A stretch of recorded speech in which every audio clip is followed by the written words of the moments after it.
How we doing this morning? Good morning, everybody. I'll just start by saying I think this was a season of advancement and growth for the Lakers. Obviously, we didn't achieve our ultimate goal, which is number 18, which is something we always have our sights on. But it really starts by giving a lot of credit to Darvin and his staff for establishing really a pillar of our organization, and that's the way we compete till the bitter end. And I think obviously starting the season the way we did for Darvin and his staff to keep the belief with the players and the competition alive at every moment all the way until the last play last night. This was a team that competed to the bitter end, and I think that's something as an organization that we owe to our fans. It's something we demand out of our players, and it really starts with our head coach and leader and the qualities he's instilled. So, again, I think the way I would characterize this season is advancement and growth towards our ultimate goal, which is number 18. So we'll open it up for questions. Hey, Rob, if I could start with you, just thinking about this season and the players that you had that emerged and grew as you look to the offseason and consider, what's out there, how much would you prioritize continuity and keeping together part of what you've seen have a certain level of success from this season? We're incredibly proud of this group, obviously, to get to the Western Conference Finals. I think, after the trade deadline, we had one of the top records in the league. I think keeping that continuity is going to be very important. We ultimately got knocked out by a team that has great continuity. They've got a group of players that have been together for several seasons, and it shows in the way they play. But that's a high priority for us. We feel like we've got a group of special players in the locker room. They enjoy playing with each other. Darvin enjoys coaching them. We know there's more growth and improvement in that group, especially if we get a training camp together. So I would say it's a high priority to keep our core players together. Guys, for both of you, LeBron last night clearly tired, hinted at the possibility of retirement. What was your reaction to what LeBron said last night? And obviously, how do you move forwards if that is up in the air, I guess? Coach and I will speak to LeBron in the coming days. We all know that he speaks for himself, and we'll look forward to those conversations when the time is right. But, I will say this. LeBron has given as much to the game of basketball as anyone who's ever played. And when you do that, you earn a right to decide whether you're going to give more. And I think sometimes we put athletes, entertainers on a pedestal, but they're humans. And just like us, they have inflection points in their career. And our job as a Lakers organization is to support any player on our team if they reach a career inflection point. And LeBron is surrounded by incredible people, his family first, Savannah, his kids. He's got a great management team led by, Rich and Maverick. I'm sure he'll have conversations with them, and in the coming days we'll be in contact with him, his team, and really providing nothing but support for him. Obviously, our hope would be that his career continues, but we want to, again, just give him the time to have that inflection point and support him along the way in everything he does. Darvin, were you caught off guard at all by that? You're around him more than any of the rest of us. Did you know that was something that he was considering or would be considering? Coming off a tough loss like that, the work we've put in this season, I think I was ready to retire after last night too. But in all honesty and seriousness, LeBron has earned the right, to do whatever he wants to do, to make whatever choice. I'm not one to speculate, but I just want to thank him, AD, the rest of the crew, but especially him for being a consistent resource for me this year as a first-time head coach.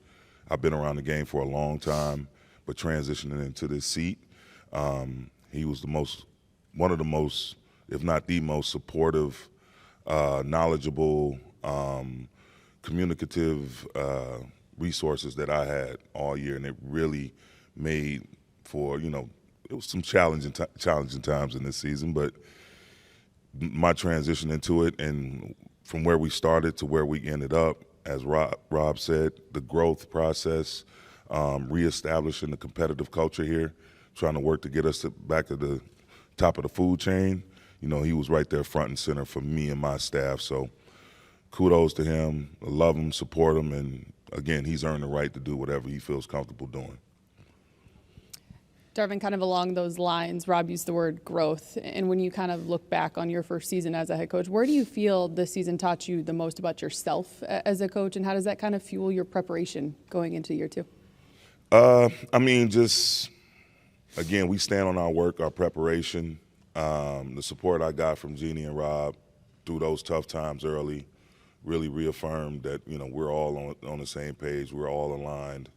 And as the season wore on, my biggest thing, I started here. They gave me my first opportunity as an NBA coach in 2011. So one of the first things I told Jeannie in coming back here and them giving me the opportunity is I wanted to, again, reestablish what this culture is, and that's about competitiveness, togetherness, accountability, and ultimately leading to success and, as Rob mentioned, getting number 18. So us being able to relay the foundation, just that support, it's funny because it didn't make me feel, I've been around forever, so I'm not a first timer, but even being in this seat for the first time, that love, that support, my staff, my coaching staff, can't thank them enough, and the players coming in trying to do what we asked them to do, and then Rob works his magic at the deadline and we get the pieces that fit. It made for an awesome, awesome season. The easy transition for me as a first-time head coach, just the support and the love and the communication that I got consistently throughout this year. For both of you, what are the lessons learned this year that will help you not only next year but in years to come? Jim, I'll start. I think for me, it's just, again, it's all about the work here. I think none of us really get caught up in the accolades. I think we just stay focused on the work. And if you stay focused on the work, the results come. And, as Darvin and I were walking up to the stage in the back, I said, campaign number 2 starts today. Yep. And, we have the 17th pick in the draft. We have the 47th pick in the draft. We pivot from the growth and learning lessons of this season to now building towards next year and making sure that, our advancements continue. But I think, to me, it's if you stay focused on that work and you pour yourself into it, the results will come, and that's where my head is. Same for me. Again, Rob said it. If you don't, as far as you go, I'm thankful. I'm really humbled by how far we were able to go after such a challenging start. But again, we didn't come here just to win a number amount of games or make it to the first round or go deep in the playoffs. We came together to make history, and that process is ongoing. And I have all the faith in the world, and Rob and he and I getting together, really going through the roster, going through the opportunities that's out there, starting with the draft, to add to this team and to continue to trampoline from this season and not, just be satisfied because, we turn it around in this first year. No, this is a step-by-step process, and I'm looking forward to working with Rob and Jeannie and building something special and really getting to the ultimate point of achieving our goal, and that's number 18 once again. Hey, fellas. I have a question for both of you, if that's okay. I'll start with Darvin. You guys go 18-6 over a 24-game stretch leading into the conference finals and then lose 4 in a row. Obviously, you had established a brand of winning basketball, and all those games had moments were winnable. But how do you view the series in the immediate aftermath? Do you view it as being pretty close, or do you say, well, we were 4 wins away from getting to the finals, and then that'd be 8 wins away from winning a championship? We really submerged ourselves in everything we could possibly do in terms of trying to defeat the Denver Nuggets. And at each game, even though, at the very end, especially Game 4, giving ourselves a chance, putting ourselves in a position to be successful, my hat's off to them. They're a phenomenal ball club. They have a lot of synergy, a lot of chemistry. They have had a lot of consistency, and again, their ownership group, their front office, their coaching staff, and they have a well-balanced team, and with two hell of a players, and again, some really formidable rotation guys. So I'm disappointed that we're not moving on, but I'm not upset or discouraged because I know the type of work myself, Rob, our coaching staff, the players, what we put in to try to present, a formidable opponent in ourselves to go against them. But there's a reason why they were at the top of the food chain. Again, I have nothing but respect for Mike Malone and his staff and what they were able to do.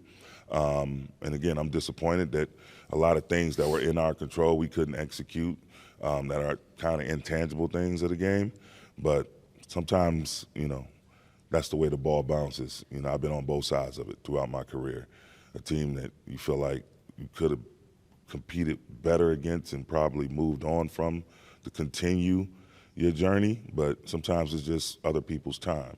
And this year it's their time, and I'm not, saddened to say that, or I'm a humble guy, man. I just call it like it is. They have a well-balanced squad that's playing at a high level, and we did our best. We put our best foot forward each and every time we stepped out there, and we had some things that we didn't execute and just didn't quite go our way. But make no mistake about it, this is not just a one-shot deal. We're going to be around. We're going to be a problem to be dealt with. I can guarantee you that. And Robbie, you guys just completed year 4 of the tandem of LeBron James and Anthony Davis, bookended by a championship and a conference finals run and some, I guess, disappointment in between there. How do you view them as pillars moving forward, and how do you view the current window, championship window? Darvin just said we're going to be a problem moving forward. Yeah, I think if you look at the last 4 seasons, you kind of bring up the 4 seasons. We've been in the playoffs 3 of those 4 years, Western Conference Finals 1 year, a championship 1 year. I think that's frankly where we're supposed to be. So I'm not up here pounding our chest or feeling proud about it. That's where the Lakers are supposed to be. And as Darvin said, our job is to continue to build into that. And again, want to respect LeBron's time and space to process what he needs to process. But LeBron and AD as 2 pillars is, to us, an unmatched combination that we'll continue to lean into and build around. And both incredibly high character players that want to win, play the game the right way. We're proud of that combination of superstars, and want to continue to, invest in that and invest in advancing the growth we had this year into next season. This one's for Rob. With Austin specifically, among the free agents, there's been a lot of kind of buzz and attention about the potential contract offers he can get. He's a restricted free agent, of course, so you guys can match any offer. But just curious what type of growth you saw from him this season, and how important he is a part of that core kind of moving forward. Yeah, Jovan, as well as anyone in the room, there's certain rules with the CBA and different things where we can't talk about, free agency until July. But I would say this resoundingly clear: our intentions are to keep our core of young guys together, and I think we saw incredible growth and achievement by Rui, Austin. I could go down the list, Vando, D'Lo. We have a lot of great young players. And we want to do our best to fit the puzzle together. There's, as you guys know, there's a new collective bargaining agreement now that has different components to it, and we want to fit the puzzle together in a way that'll help us compete for championships. Austin in particular had an incredible year. I think he defines really what's at the heart of playing for the Lakers. He's a selfless, team-first guy. He lives in the gym. He loves the big moment. He's been able to meet the big moment. I think he's a guy that, regardless of what his deal is, I don't think it's going to change him as a person. And we'll hang our hat on guys like that compete, love the game, love their teammates. I think we're proud to have him as part of this franchise. And again, without talking about specific players, we'll do our best to keep this group intact and growing and getting better each year. What's up, Darvin and Rob? How you guys doing? Rob, this is for you. Is there any sense of gratification knowing that your first-year coach kept this together from beginning to end, starting 2-10, finishing the conference finals? Like I started, I'm incredibly grateful for Darvin, mostly because of just his character and makeup.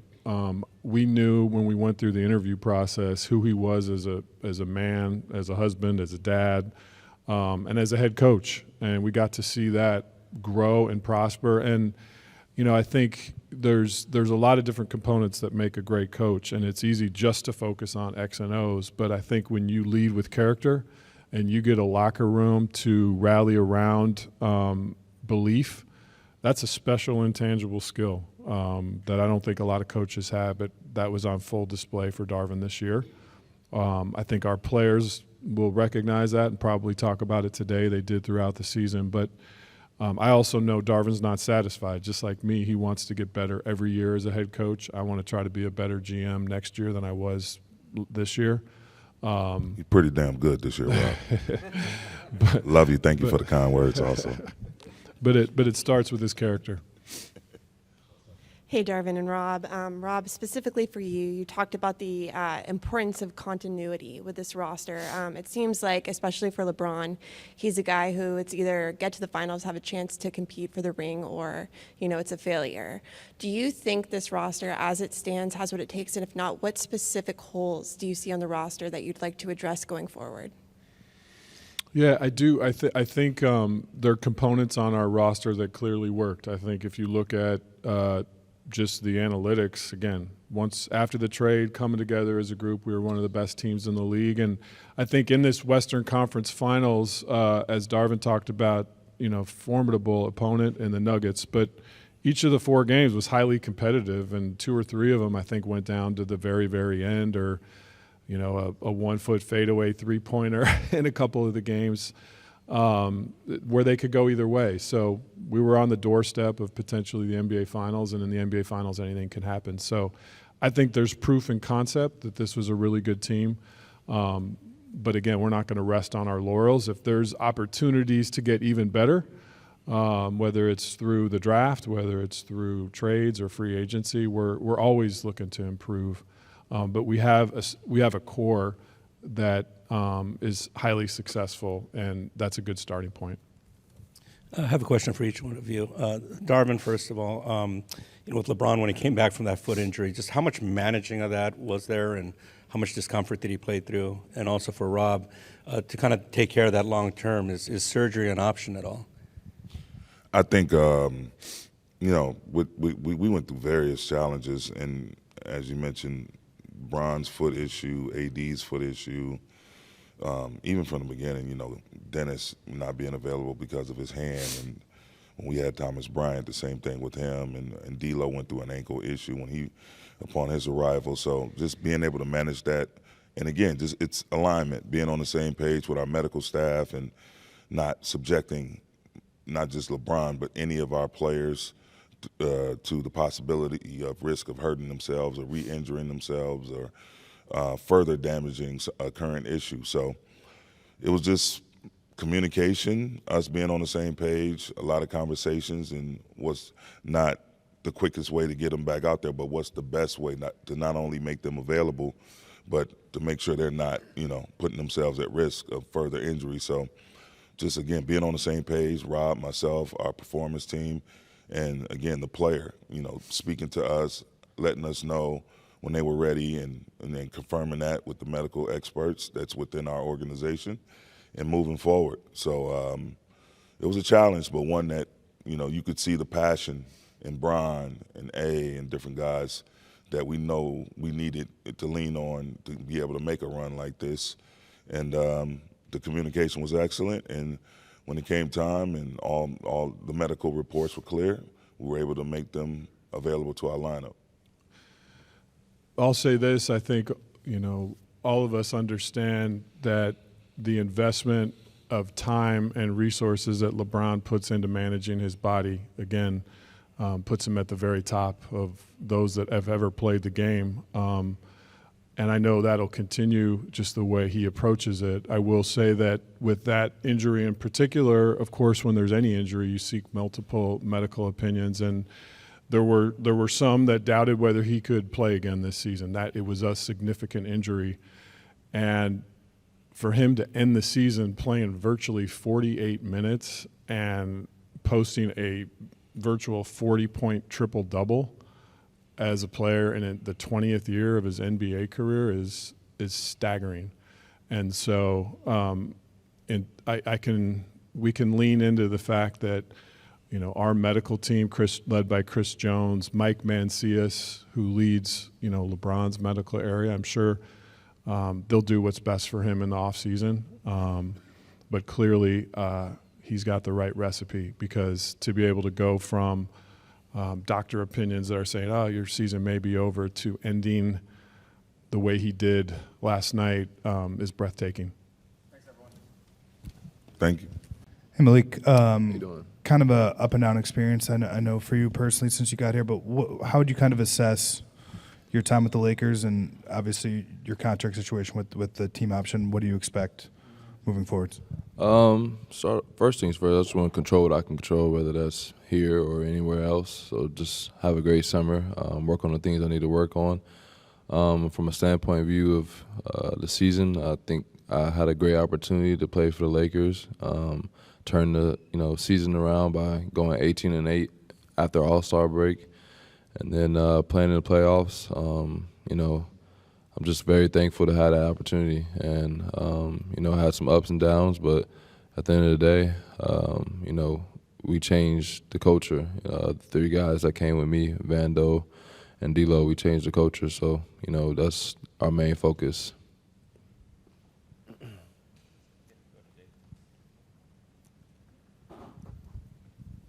Malik, were you, as much as you're willing to share, what was the tenor of your conversation with Rob and Darvin about your chances of being here in the future? He says, I don't want to speak on it too much because you never know what could happen. But obviously, with the culture that we brought here when we came here, he loves that and he wants to maintain that. So hopefully we can make something happen where I come back. And like I said, I can only control what I can control. So either way, I'm gonna make sure I stay ready. Malik, what was it like for you to play with LeBron and AD, and how did that help your game grow? It's just amazing. I got some stories. Like I went to LeBron's camp when I was in high school, so it just shows. And we played on the same team when we played pickup. It just shows that that man's been around the game for a long time, and just to be able to play with him is crazy. And then my first game when I played for Denver.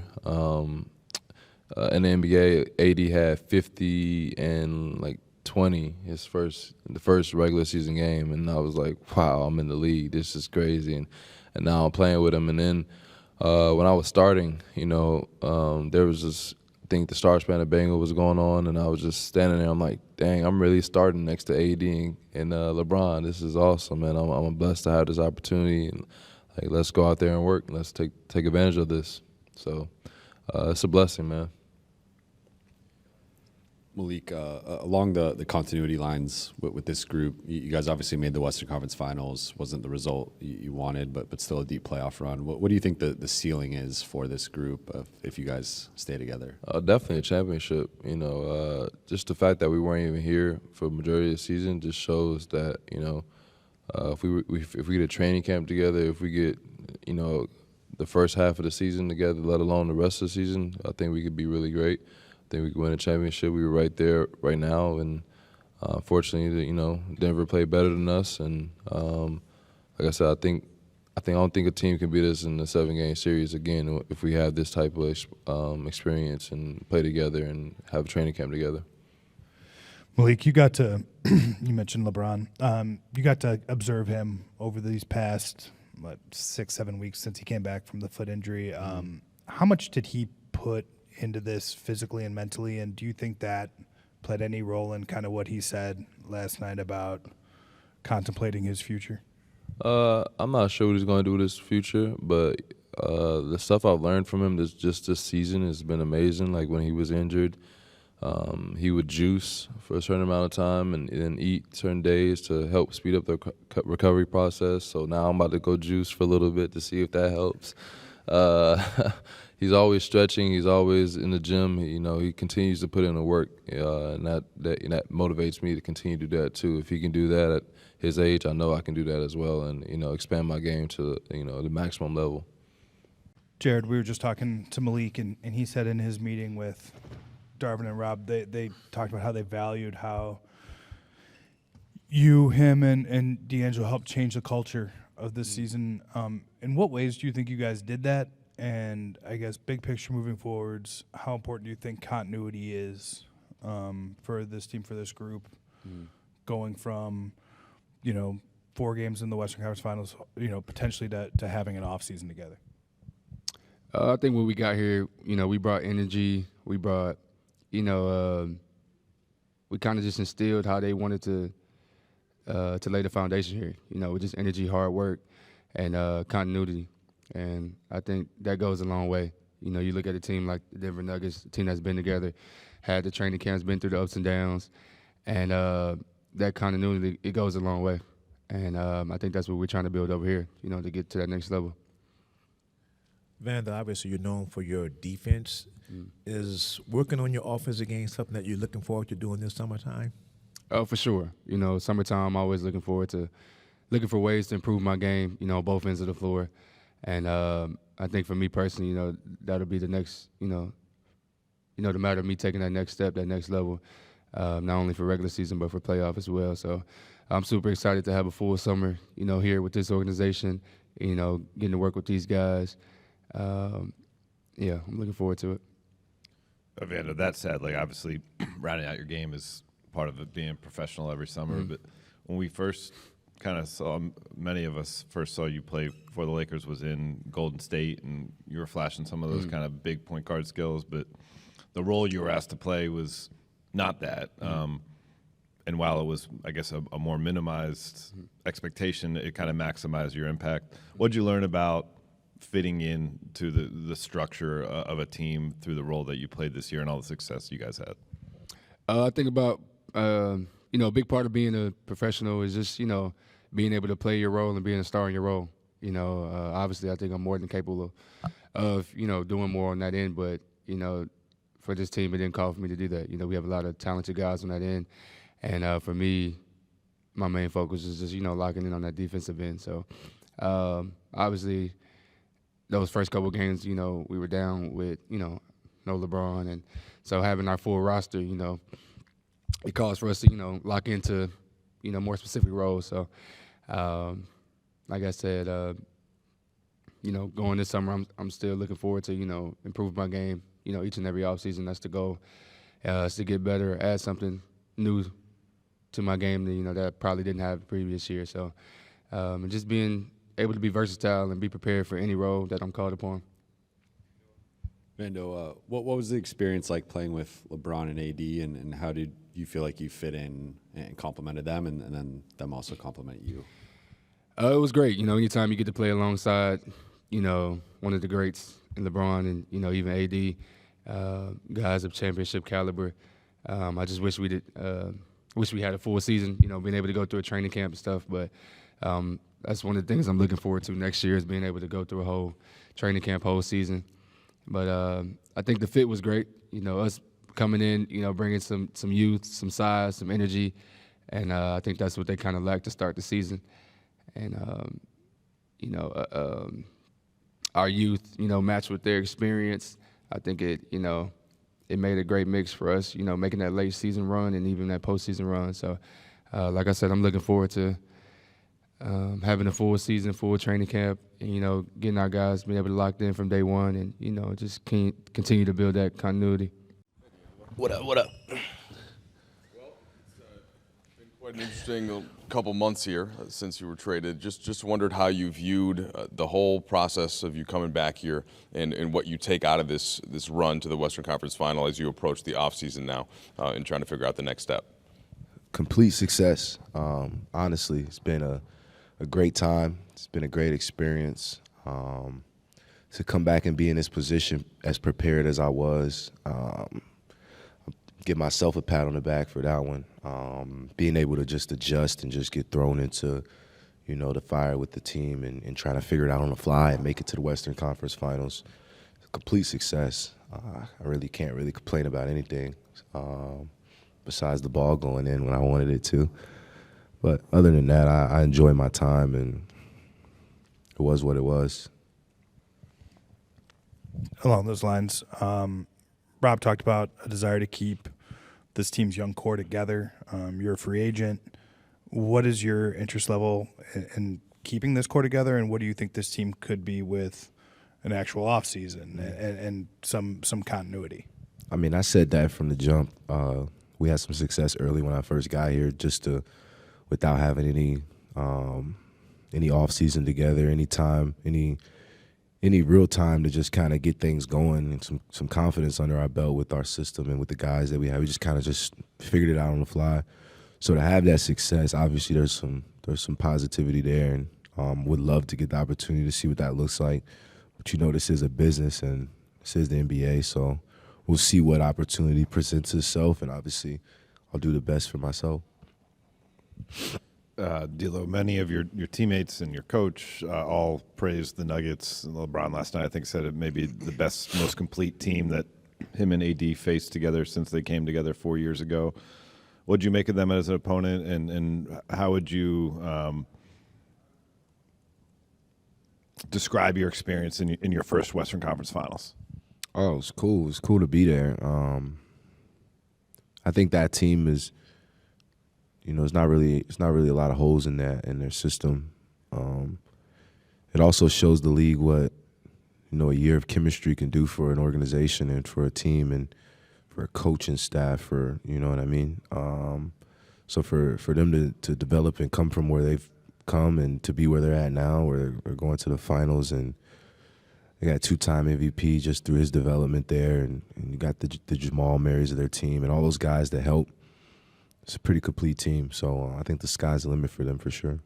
If I could follow, when you learned of the lineup adjustment that Darvin was going with for Game 4, how did you process that? And did you learn anything about being a part of a team with this group? Because it seemed like you were one of a handful of guys that had their roles changed throughout the playoff run.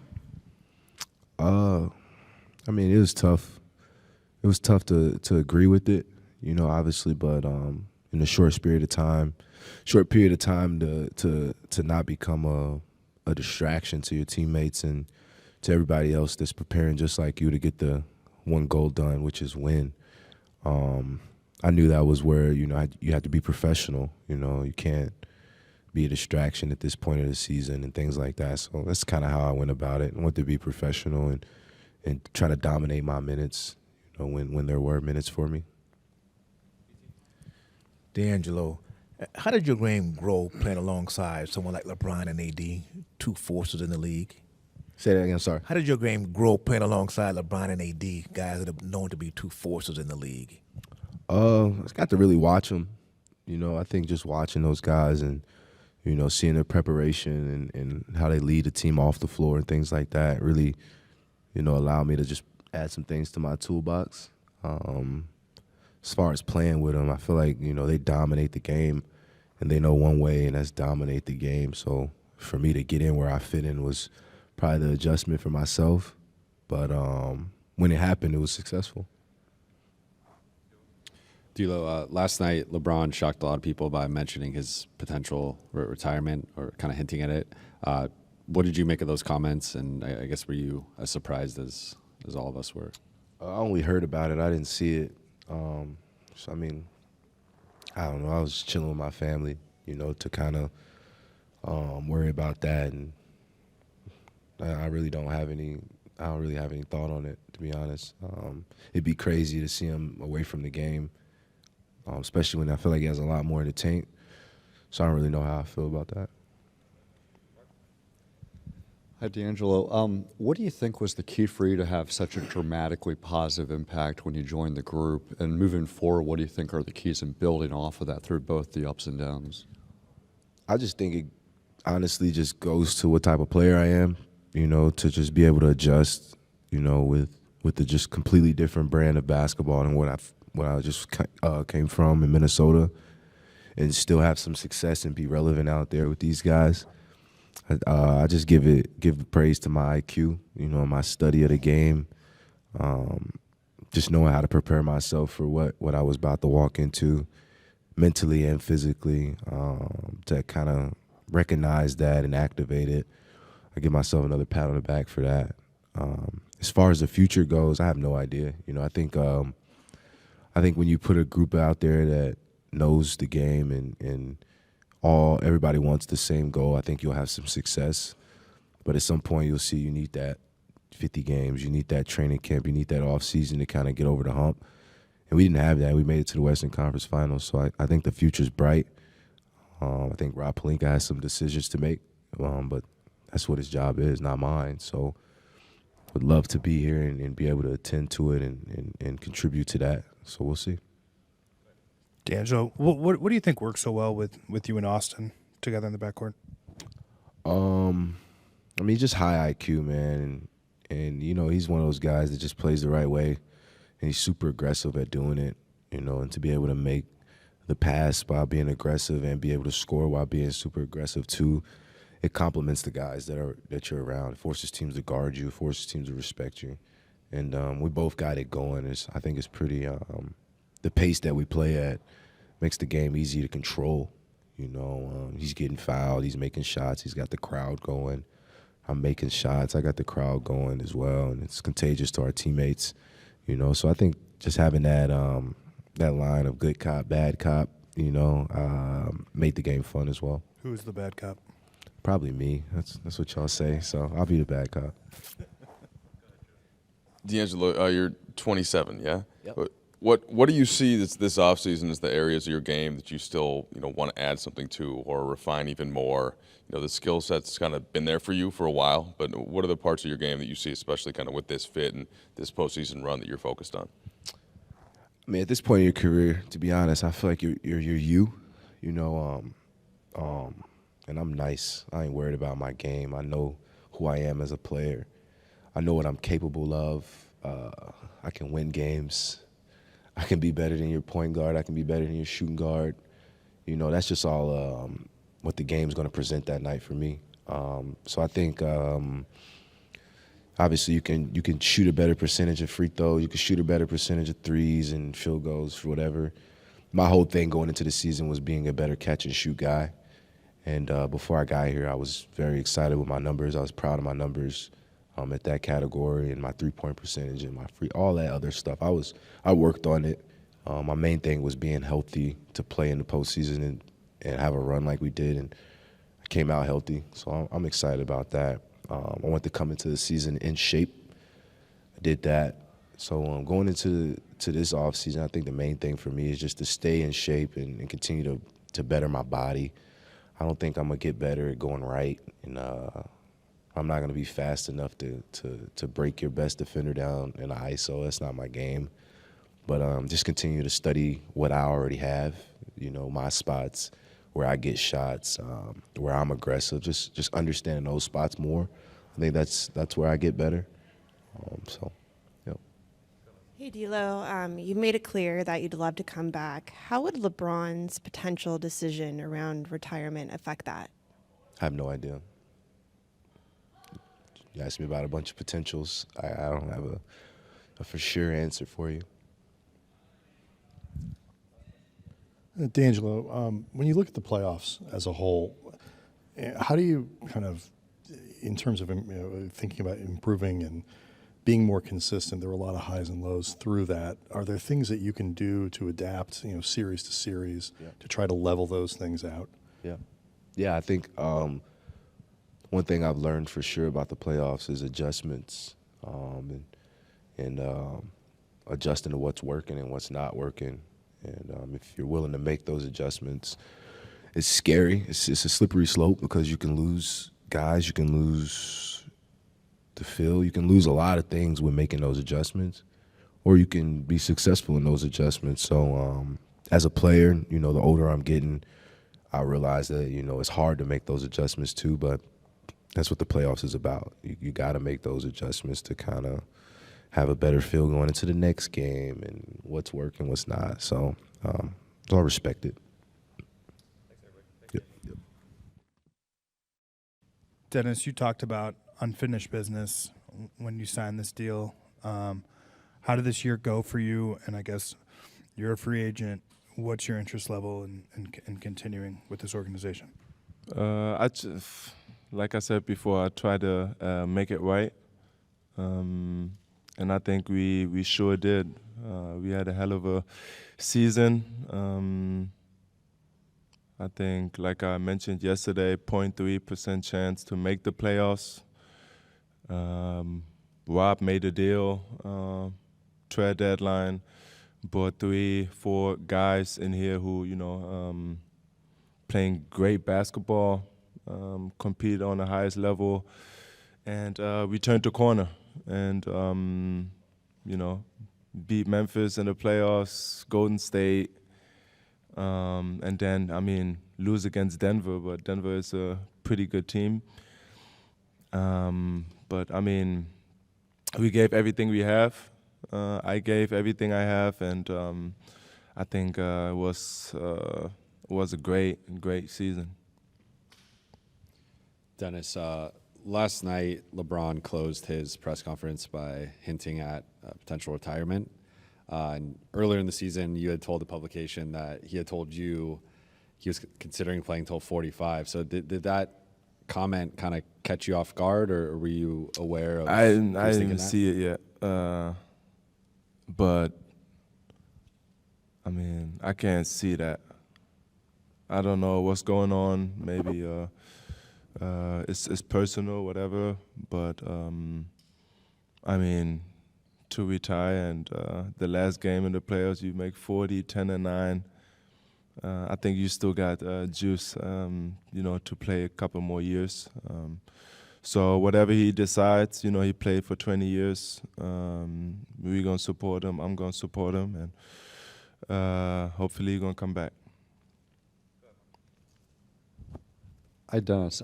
While there's always an unknown with free agency and all that, Rob was just saying earlier how much of it's a priority to have continuity. If that's the case next season, what do you think you guys can accomplish and build off of? We set the tone again this year of making the playoffs and being competitive. The year before, didn't make the playoffs. And to come to the Western Conference Finals and compete and just set the tone for this organization. Darvin as a head coach, we know how as a competitor, how he competes. We worked our butts off every day to get better. And like I said, for this organization, I think we set the tone and how we get out, how we compete on the highest level every night. Dennis, you're over here. You're aware of the roster upheaval in the league and today's NBA, and obviously the contract structures that various individuals have. What do you think of this group as constructed? And if you were the one making a call, like Rob Pelinka, would you try to field a very similar roster next year and make another go at it? Yeah, I think the core group for sure.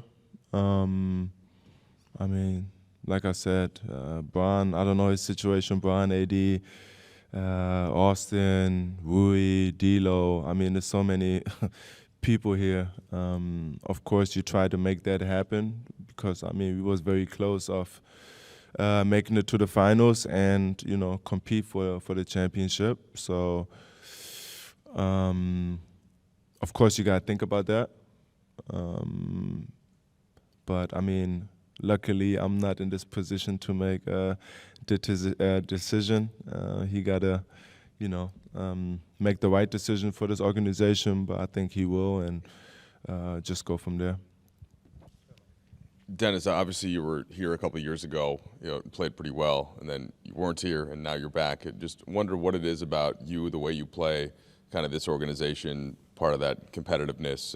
What do you feel like has made you a good fit?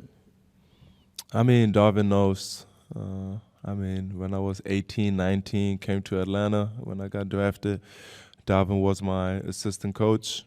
and he knows what I bring to the table, and you know how I feel about my team and my teammates, organization, and that's the reason why he brought me here. I mean, in some way, lead the team, be a great person in the locker room, compete on the highest level on the court. And I think that's what I brought to the team, and we have a lot of competitors in that locker room, and that's the reason why we made it. But I think me just not taking a game off, giving everything I have, 110%, helped this group, and yeah. Hi, Dennis. It's too early, but what are you going to do the off seasons? You going to the World Cup basketball? Yeah, I'm gonna take off a week or 2 weeks now, spend time with my family because they sacrificing so much, just being there for me. My wife doing everything, for me, so I can, be on my highest level of playing. Didn't see my kids too much, so I'm gonna take 1 or 2 weeks off, go on vacation with them, spend time with them, and then I go back to Germany, see my family there, my friends, and I mean, a couple of weeks later, the training camp starts for World Cup. I wanna play for sure, and yeah, I can't wait. I can't wait to write another history. Summer. That would be crazy for Germany, for myself, for the federation. So I'm ready for it. Yeah. Hi, Dennis. Yeah. Another question about the World Cup. If you participate in the World Cup, you're gonna play against Japan. What are you looking forward to? Rui. I mean, he said he might not play. I don't know what his situation is, but I mean, we played once. I think that was like 2019. That's when he first got drafted. We played in Japan, and that was a really fun game. So I can't wait to play against Japan, in Japan as well. So the crowd is going to be crazy, insane, and I can't wait for it. And hopefully Rui is going to play there as well. Lonnie, just curious, kind of the tenor of just the way that you talked to Rob and Darvin about how the season went, how it went for you, the team, and what part you think you might be able to play moving forward. Just understanding how the season went overall, the ups and downs, and being able to weather storm, and staying ready, and, even off-court things and whatnot, and just finding balance of it all. So I think overall we just talked about how great it was. I think this was a very defining moment as far as, in my career, becoming like a man and understanding, the business side of things, and understanding, like the best is yet to come. And I think that's the best thing, is just understanding my capabilities and really locking in even more this summer and trying to get to my goals. Towards that end, you're still a pretty young player in this league. Where do you think that are the biggest areas for growth and the places you want to focus after making a run to the conference finals like this? Just reading the game inside the game, kind of like how LeBron sees it, as far as, the IQ and how people are playing you and how to make adjustments and whatnot. But I'm a workaholic. And I think there's most of the areas as far as 3-level scoring I can improve on, and on the defensive side, maybe getting stronger, bulking up. But I think I got what it takes to be something, special in this league, but it just comes with a lot of time and sacrifice. Lonnie, how much will that game 4 against the Warriors be something that imbues you with confidence as you go into the offseason, whether it be working out, whether it be assessing your options around the league, whether it be coming back here? Just how's that something you're going to take with you from your experience this season? I I think it showed my capabilities, you know. I mean, even in the beginning of the season, I had a flow, I had a rhythm, you know, and so to not be able to play for a month and a half, 2 months, and get back to playing against last year's championship team and playing against Steph and Clay, you know, Hall of Famers, and playing alongside LeBron and AD, and show that, you know, I'm capable of making an impact. And one of the most important moments of my life, I think it shows, you know, just keep it up, just keep going, you know, just the tip of the iceberg. Lonnie, you played for Greg Popovich, but what did Darvin Ham show you about what he could do as a coach, considering you guys started 2-10? I think it shows, you know, why he was a championship caliber assistant coach with the Bucks. You know, as far as the mindset and understanding what it takes to get here. You know, his attention to detail was amazing to be around and be able to witness. Not only that, but he was a player's coach.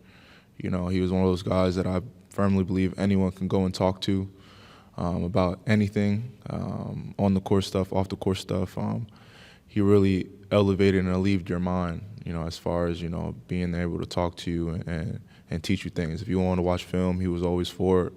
If you wanted to just hang out and talk, he was worth talking to. So I think as a coach, he was for it to only be his first year, the chemistry on and off the court was pretty great. Lonnie, you talked about the highs and the lows, and, you know, obviously you're starting, playing a big role. You suffer an injury, fall out of the rotation, then get back in the rotation and help this team make a Western Conference Finals run. I'm curious, during the lows, what was kind of the lesson that you learned that you were able to kind of use that to kind of fuel you once you got back in the rotation? That my story ain't finished. You know, it's funny that I was saying it, you know, because I was playing so well. You know, I had end goals. I was already thinking of, like, the possibilities of, you know, getting a new contract and whatnot, and this, that, and the third. So when I stopped playing, it was kind of like, man, just keep your head down, be professional, and play as hard as you can. And to my parents, you know, to my mom, to my brother, like, you can ask them 1,000 times. I always said it only takes one game, you know, and I kept repeating it only takes one game. And I think I kind of manifested that to, you know, not being able to play and then playing in a huge game and impacting multiple games. I just had to keep fighting. You know, I know that the story ain't over, you know, that even if I didn't play the rest of this year, that there was going to be another opportunity elsewhere, if not here again. And I just got to use the opportunity. Every day is a new opportunity to be something special. And I just, you know, I take that with great confidence and importance. Lonnie, you mentioned, you know, your contract situation. What do you want for yourself, whether it's here or in your next team? What are you looking for in terms of opportunity and role and stuff like that? Just being able to impact winning. If a team sees something in me, whether it's here or elsewhere, you know, just being able to play, you know, Lonnie Walker basketball and do what I can do to the best of my capabilities.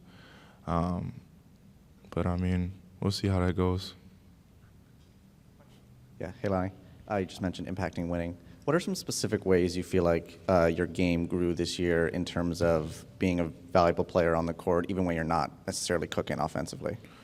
I had to really, you know, when I'm sitting down on the bench, just being observant of players that are within my position, Austin Reaves, Dennis Schroder, even D'Lo, Michael Beasley, you know, seeing what they're doing so great and seeing what I can do kind of similar to that. So when I get onto the court, the transition as far as chemistry, it's very easy to adjust to because what they're doing obviously is making them stay on the court and play minutes. So what can I do or what can I learn to gain to get back on the court and, you know, play to my best of my capabilities for my team so we can win.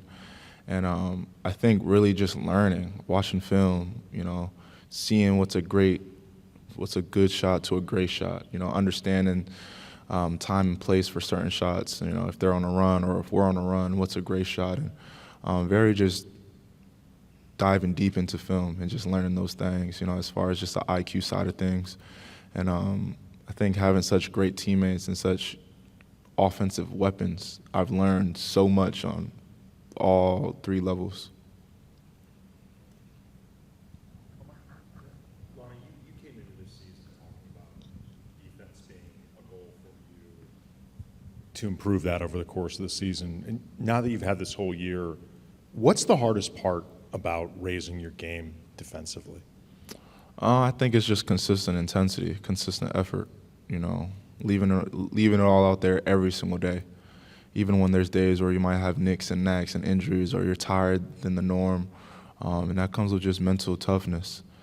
You know, and I think also just watching film as well and growing. You know, I think going into the playoffs,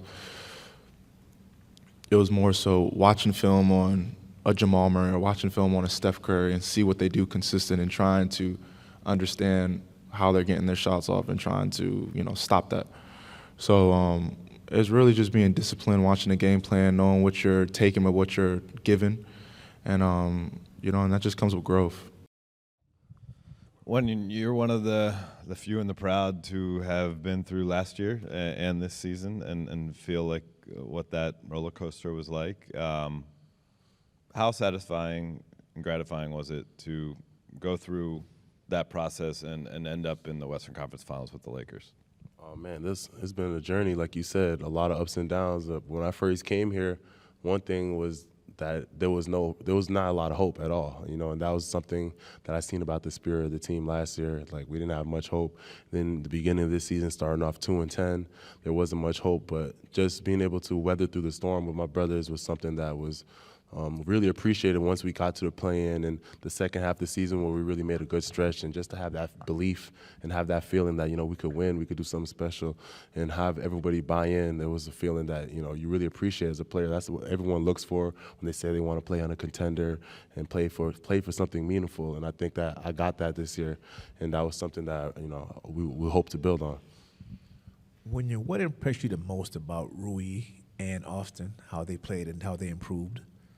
It was just the way they were able to plug in and play. I mean, they were able to play along Bron and AD really well, but also they was there through the mud. They've been through a lot of tough times as well, and to see how they grew throughout the season and adapted, and it was something that you get a lot of joy from watching their success. It feels like it's your own success as well. So, you know, you get really close with these guys throughout the year. I mean, I spent a lot of time with Rui and AR, so those became really good friends of mine, and to see them do well, it was something that, you know, was inspiring. What are your goals for this summer? What are you planning on doing to improve your game? To improve my game, for sure. I got a lot of strength building. Got strength in my body, you know, my lower body, my base, and all that, and also improving my shooting. You know, free throw shooting, 3-point shooting. I have an ability to shoot. It's something that I gotta expand on, that part of my game. Wenyen, you spent a lot of time looking for an NBA home. I think you ended up playing 4 times as many games for the Lakers than you have anywhere else. Yeah. How was the meeting with Rob and Darvin, and what would you think about being back here again next year? I mean, the meeting was really encouraging. They gave me a real shot this year. It was something, like you said, I played a handful of games with different teams, but this is the longest season I've had in the NBA in terms of just games and minutes, and it was something that was able to show the world what I could do as a player, and I just think that the staff believes in me as well, the way how I believed in myself, and it's going to have an opportunity to try to double down, triple down, whatever I've already done here. And the meeting went really well with Rob and Darvin too. So, I mean, they believe in me, and hopefully, you know, free agency is coming along. Hopefully I garner interest from other teams. We're going to work through that, but, you know, I really enjoy my time here. Hey, Wenyen, over here. You mentioned that you guys didn't feel a lot of hope at the beginning of the season, but that all kind of flipped after the trade deadline. Why do you think you guys were able to come together so quick, chemistry-wise? I mean, they brought in a group of people that the energy kind of meshed as well. I mean, the skill sets aligned on the court, which, you know, the pieces made more sense over there, so that obviously helped us. But off the floor, I mean, we came a lot closer as a team. We hung out more. It was, I mean, I had some friends that came in, like even Vandal, I already knew Vandal, but like everyone, we were close in age as well too, and it was something where having that continuity off the court and on the court, it was I don't know how it grew so fast as it did. It was kind of a surprise to all of us. But when you start winning games like that, it was like momentum shift, and we kind of rode that wave right there. And then we really hit a point where we really believed in how good we could be. I mean, even Braun would tell us in the locker room, like, we have the makings of a championship contender team. And he said, I've been on a team and I've seen it, and we got what it takes. And we all kind of believed when he was speaking there. And then us going out there, even when Braun wasn't playing, he was complimenting us, and he was even more so engaged on how we were as a team in that second half, more so than like he was excited. He was excited to come back. He was excited about what we had working on, and we all had that type of excitement, and we was working towards something. So that feeling right there is what we're looking for. Hey, when the Lakers picked you up later in last season, you made kind of an impact on the way, or right away on the court in terms of net rating, things like that, and then they chose to keep you this season. Just wondered where you noticed your game fit next to LeBron, next to AD, and kind of what are the things that you think you can still expand to fit this particular group even better if you are to come back again? Yeah, I know when they first brought me over here, I had other teams I was trying to get a roster spot on, Milwaukee and another team. But when they told me that I would have a chance to play right away. So I hopped in the plane and came here right away. And it was one thing, they didn't ask me to do anything different from what I already do. It was about my energy, how I hustle, I rebound, and how I can play along other stars as well. And, end-to-end speed, going, just affecting the game in different ways, help bring in my energy was something that I could just plug in and play. But as the season went on, I was able to find more of my niche, how to fit in, build more chemistry within the pick and roll, and just learning how to play with LeBron and AD more. So it was something this year, just having more time is where I feel like I was able to expand on that. When we often ask players their plans for the summer in terms of what they want to work on the court, but we know you have interests, specific interests in a humanitarian way off the court. What are your plans this summer with that work, and what are you looking forward to hopefully get done there? Yeah, first this summer, like in the next week or so, I might be going to Guinea with my brother Hamidou Diallo. He's having a basketball camp over there, so I'm going to be a guest for his camp, like how I had my camp last year. And right now there's a war in Sudan, so I'm not sure exactly on when I'm going to do the camp or if I'm going to continue to do the camp in South Sudan. But I'm going to continue to build on my foundation and learn stuff from my brother's camp that he's doing in Guinea and try to bring that over to South Sudan as well. Hey, Wenyen, along those lines, I'm sure you care about the work more than the recognition, but you were a finalist for the League Citizenship Award, which recognizes community service. Just wondering what that recognition means to you.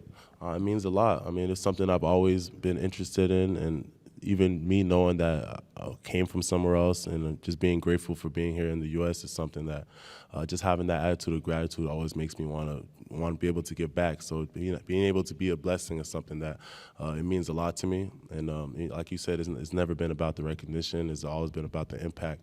And to be able to impact other people's lives and have younger people look up to me, is a privilege. And I'm really honored for that. And hopefully I can pay it forward to the next generation and help the next generation help the next generation. And that's how we continue to have purpose in this life we live in. So. Just to follow up on that, I know Backstage Lakers did a piece on you going back to Sudan and kind of meeting family members and going on down the lineage. And now you just mentioned the war. It's, of course, been a very difficult period in the country. Like, how do you put all that into perspective and playing in the NBA and thinking about your family members, and how has that been for you? Oh, man, when I first came back, I felt like I was traumatized again, like seeing how the way the people are living over there, it's a whole different world. And like we live in here in LA, we're in Hollywood, it's all the lights and cameras, but when you go over there, there's people that don't have running water or electricity that are literally your blood, first cousins. And so like, it's tough. You got to be able to compartmentalize or whatever you're saying, put this over there and kind of focus on what's going on at the time. Like, if you can't pour from an empty cup, so you got to make sure you focus on what's in front of you and just be able to do what you can over there and not always be too stressed out, but always stay in touch. And that's something that even just like a few words here and there, or if you can help here and there, or help try to build something that's more long lasting and try to have an impact, that'll make you feel better about that, because you can't save everybody at once. But to be able to have an impact over there is something that's I feel like is important. And like I'm a refugee myself, so there's a bunch of us around the globe, and because of war. And us as a diaspora, we have an ability to bring back the things we've learned, like everything I've learned here in the United States, and there's people in Australia and England where we could come back and we can start, businesses here and that. We can help with the schools, hospitals, and just even showing up, back up, and bringing hope, bringing that type of energy to the country. We have a chance to build something and make it special. So my goal is to galvanize all of us, the people that do want to go back and help, and just focus on the people who want to help. And we're going to go there and we're going to build and we're going to bring our country up. Hey, Tristan, it hasn't been a long time, but you got put in the game in big situations defensively, able to kind of still show what you can do, a couple dunks. So what did that, not that you needed to remind yourself, but what did that show you about the kind of the level you're capable of playing at and how you think about your future, whether it's here or wherever it might be? For me, it's just be ready. I give a lot of credit to our coaching staff. First of all, of course, the Lakers franchise organization for believing in me and bringing me in and feeling like I was the right fit to help them for what they were trying to do, and hopefully I met their expectations and what they were expecting from me. So a lot of praise and thank you to them for taking a chance with me. But I gotta give a lot of credit to the whole staff. I think the Stay Ready runs were great for a lot of guys on our team. I think it was great for obviously with Lonnie, you saw what he was able to do in the Golden State series and just, getting himself, back in rotation and playing at a high level for us off the bench, which we needed in the playoffs. And then for myself, just staying ready for whatever opportunity comes. And last night, my number was called, and I just wanted to go out there and compete and just play my game and play hard, which is playing hard, competing, defending, and just being a pest on both ends. And hopefully I was able to do that. And, of course, I wish it led to a victory. So maybe I should have been more of a pest, a bigger pest. And just your experience in the NBA many years, like how close is this team? How much do you think should be considered as they try to figure out how many guys they're going to bring back? And, what do you think could be that ultimate difference of them getting over the hump? No, I really like this team. I was on ESPN when this trade happened. Dave was on set with me. Our 5-hour trade special, long day. But I was excited when they made that trade to bring in D'Lo, Vando, Bees, Mo. Hope I didn't forget nobody. I think that was it. Yeah. So that helped the team a lot. I think the team prior to the deal had a lot of pieces that quite didn't fit to what they wanted or expected, and I think bringing those young guys who were younger, had something to prove, and were just really good role players, or D'Lo, an all-star. So I think that helped the team a lot. It gave the team more depth, and then it helped, at the end of the day, it helped Bron and AD, especially with Bron going down with the foot injury. Having those guys that we made the trade for helped us put us in position to be a 7th seed and obviously get to the Western Conference Finals. So, a huge shout out to the front office for making that happen. But for this team, getting to the Western Conference Finals is of course you want to win a championship every year. But I think where this team started and where we finished is a great position to be in, especially with the amount of youth we have. Of course, we have a couple guys that are more older in age, but having that combination and guys getting better, and I think it gives guys getting this far, guys can realize what they need to work on in little areas, and hopefully, this summer we just try to all get 1% better. Tristan, you spent time with LeBron, having played with him. When you hear that he's contemplating retirement, what thoughts went through your mind? That man's one of the biggest competitors I know. Obviously, I'm never going to speak for him, but he's a competitor, and obviously give the Nuggets a lot of credit. They beat us 4 games. They're the first team to 4 wins. Best of luck to them in the finals. But, I feel like even though we got swept, I feel like this team that we have, as we continue to grow together and have a training camp and keep, growing more as a unit, I think this team has a chance to get back to where we are and potentially make that next step and be one of the final 2 teams of the season. Tristan, you're a young guy in Cleveland playing in the pressure cooker almost every game. It felt consequential for 4 straight years. and you had guys like James Jones and Mike Miller and other guys cycle through that locker room, and they who am I forgetting? Dante Jones, and Perk. Right, sure. Yeah, Perk. Yeah, and they all played a role. You kind of assumed a bit of that persona with this year's team. How important is a role like that on a team with championship aspirations, and is that something that you would be interested in fulfilling in the future with the Lakers? Yeah, I mean, I'd love to come back. I'd love to be here for training camp. Love to be part of what we're building here.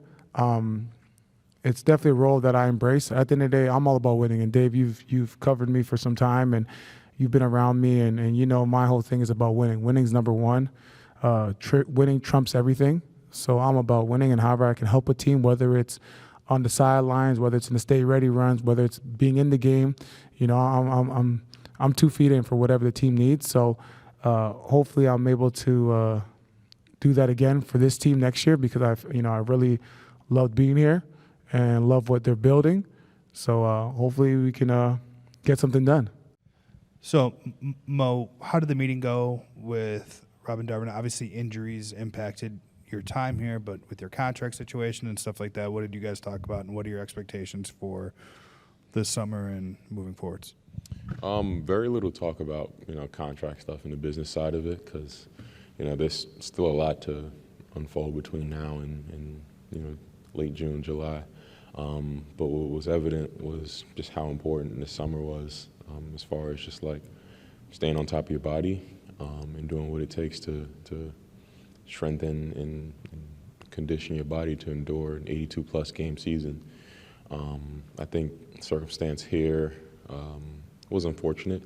You can do as much preventative work as possible in the off season, but if you have somebody 240-plus pounds land on your ankle in a direction that's not supposed to be in, I think you're gonna be hurt and you're gonna miss time. But Rob and D Ham were real appreciative towards the work that I put in to try to put myself in a position to get back. High ankle sprains suck. It's not, those 3 words is not words you want to hear as far in basketball, especially for a big man. But I really put my head down during that time and really put in the work to try to get back as fast as possible so I can provide for this team like, how we all envision. But the body needs what the body needs. It needed time, and I think I got into a mode of where I was trying to will myself back to being healthy, and that just doesn't work, And then I told myself that I was going to try to get, we all came together, we put our heads together, and we all tried to get my ankle and my body to as close to even 90, 80% as possible, so I can provide again. And it was just it sucked being on the sideline watching your teammates go out there and battle, and when you know what you can bring to the table and provide. But that's just the spirit of basketball, the spirit of the game. But now I think it's just time to just dive in on the summer and really put yourself in a position to be as successful as possible. Even though you weren't playing, what do you feel like you learned from being here, just from watching LeBron and AD go about their business, and also just watching this team go deep into the playoffs? I think routine. Those guys, I know for a fact, like I was rehabbing, and when you're rehabbing, you're in at a much earlier time than the actual team will be. You're in earlier and you leave late, and that's when you're rehabbing. But I was coming in, for a 7 o'clock game at 2 o'clock, 3 o'clock, and I would see LeBron's vehicle there, and I would just be like, all right, I see what type of time he's on, just routine. You see LeBron's car, you see AD's car, you see Dennis's car, and those guys, they have the reason why they're so successful in the NBA is, because of the hours that they put in. They're never satisfied, and they're oftentimes the first to leave and first to get there and last to leave. What do you plan on working on this summer? Is it physical? Is it skills? Or is it all those things? I think this summer is real simple for me, especially when you play with generational talent such as LeBron, AD, and company.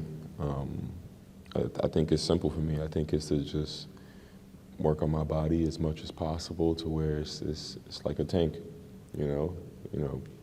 cardio and conditioning and strengthening and just putting your body through the right and the smart amount of stress in the off season will really, I think it has really good carryover to the 82 plus game season that we look forward to next year. But as far as skill work, there's always room for improvement. As far as like playing with your back to the basket, and I think a lot of it is just like the IQ of it, the IQ of the game, the gamesmanship within the game. It's just taking a deep dive and really watching yourself on film and just learning like, all right, these are the spots that I need to get to, and these are the moves that I need to add so I can, provide for the team as far as offensively. Troy, how would you summarize the whole season? Kind of coming in and getting really consistent playing time, making the playoff push, and having that be mixed some. What do you take away, and how do you apply that to the offseason? It was a really long year. We basically had 2 different teams, so just me trying to figure out my role in different spots. Early on in the year, I was playing more of the 4, kind of more in that like dunker area. So definitely added some of that to my game, but just being able to stretch the floor and be a defender. I think one thing I want to work on this summer is just being more aggressive offensively and being a playmaker, even if it's not me shooting the ball every time I'm touching it, just getting downhill and being able to make plays for my teammates. So I definitely felt like it was a good year, though, and I felt like nobody thought that we would be in the Western Conference Finals. So it's definitely something just to look back on. And then, before the season started, we had talked about in Chicago, they had you in kind of a specific 3-and-D role, and you knew you could do a little bit more. And it seems like you did get a chance to show some of that this year. Would you say just the growth in the different parts of your game? Yeah, for sure. I felt like Darvin and Rob let me play a little bit more. Definitely got to show more of my passing side of things, and even then letting me initiate on plays and just bring the ball up the court and just show that side, or like rebound and bring the ball up for fast breaks and stuff. So definitely feel like that was shown, but I still want to capitalize on that a little more this summer. So, Troy, coming off of last year, the front office was intentional about trying to get younger, switchable defenders, add shooting where they can, and you were one of the first additions in the offseason that I think checked all those boxes to some degree. What was the nature of your conversations with Darvin and Rob about your potential future with this team, considering your free agency? We had a good conversation. We just talked over the season and basically summarized everything, just talk about things that they want me to work on this summer, and, just talked about overall how the year went. It was a really long year, and I definitely had my moments and definitely some times where I wasn't there, and just talking about where I can pick up on and where I can be better at. It definitely was a good conversation, and I felt good going out of it. So, yeah, it was very progressive. Have you thought at all about what it is you want for yourself next fall, I guess in a couple months, in terms of whether it's role, whether it's continuity? Have you given any thought? I feel like for me, if anything, I'm just looking back on what I could do better and how I could be better for this summer. Just right now, just starting the process of watching film, especially like during the playoffs and seeing where I could have been better, and just times in the year where like I feel like I could have been more aggressive, or plays could have been made, or defensively could have been better. So I feel like that's where I'm at right now, and then I'll let everything else happen on its own. What was your reaction to what LeBron said last night at the end about potentially his future, talking about retirement? I mean, you were around him all year. Did you sense that from him ever? Nah, Bron is a professional on all degrees, and I feel like that's human nature, to be his age and be playing at the level that he's playing at, putting his body through that much work. I don't blame him for feeling that way. Personally, for me, I feel like because of his love of the game, he will continue to play. But, I don't blame him at all, especially playing at the level that he's playing at all year, so.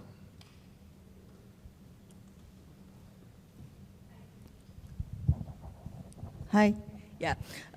you play with Rui when he was a rookie in Wizards. What was biggest difference from that Rui and this Rui? I saw a lot of growth from Rui. Just defensively this year was great. Just seeing him grow. I feel like when he first got here, he kind of struggled a little bit trying to find his role. But just as the season went on, you just saw him in the playoffs. I think people questioned his three-pointer a lot. He knocked down a ton of shots for us in that Grizzlies series. He even had a big game in that Warriors series. And then just defensively, just seeing him blocking shots from the opposite side and, being able to guard Joker, it's just like one of those things where, for me, seeing him his first year compared to now and definitely seeing that growth, is something that I'm proud of, just being his teammate early on and just seeing the player that he's become is definitely great. He also looked really happier here. Why do you think that was? I feel like that was more of our team chemistry this year. Everybody was just very happy for each other. I feel like we had a lot of guys that could be starting on other teams, other places, but I feel like everybody just bought in. And even though our contract situations weren't perfect and stuff like that, I feel like we all still had the same common goal of trying to win a championship and come together as one for that. So I feel like just naturally with that, it makes you enjoy basketball and you don't really worry about all the other things. You just kind of take it one day at a time.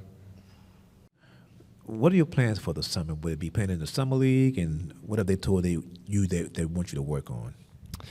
I'm certainly planning to play in the summer league. That's for sure. I want to make sure I'm keep getting my feet wet, and make sure I'm just getting as much playing experience as I can. In terms of things to work on, really just everything in general. Just keep stacking good days, working on my fundamentals. Building on the foundation that I laid this season and making sure that I'm getting my work in this summer so that I can come back next season and really make an impact for this team. How old are you now? I'm 20 years old. So LeBron has played longer than you've been alive almost. Yes. What have you learned about the game of basketball from watching him play and train?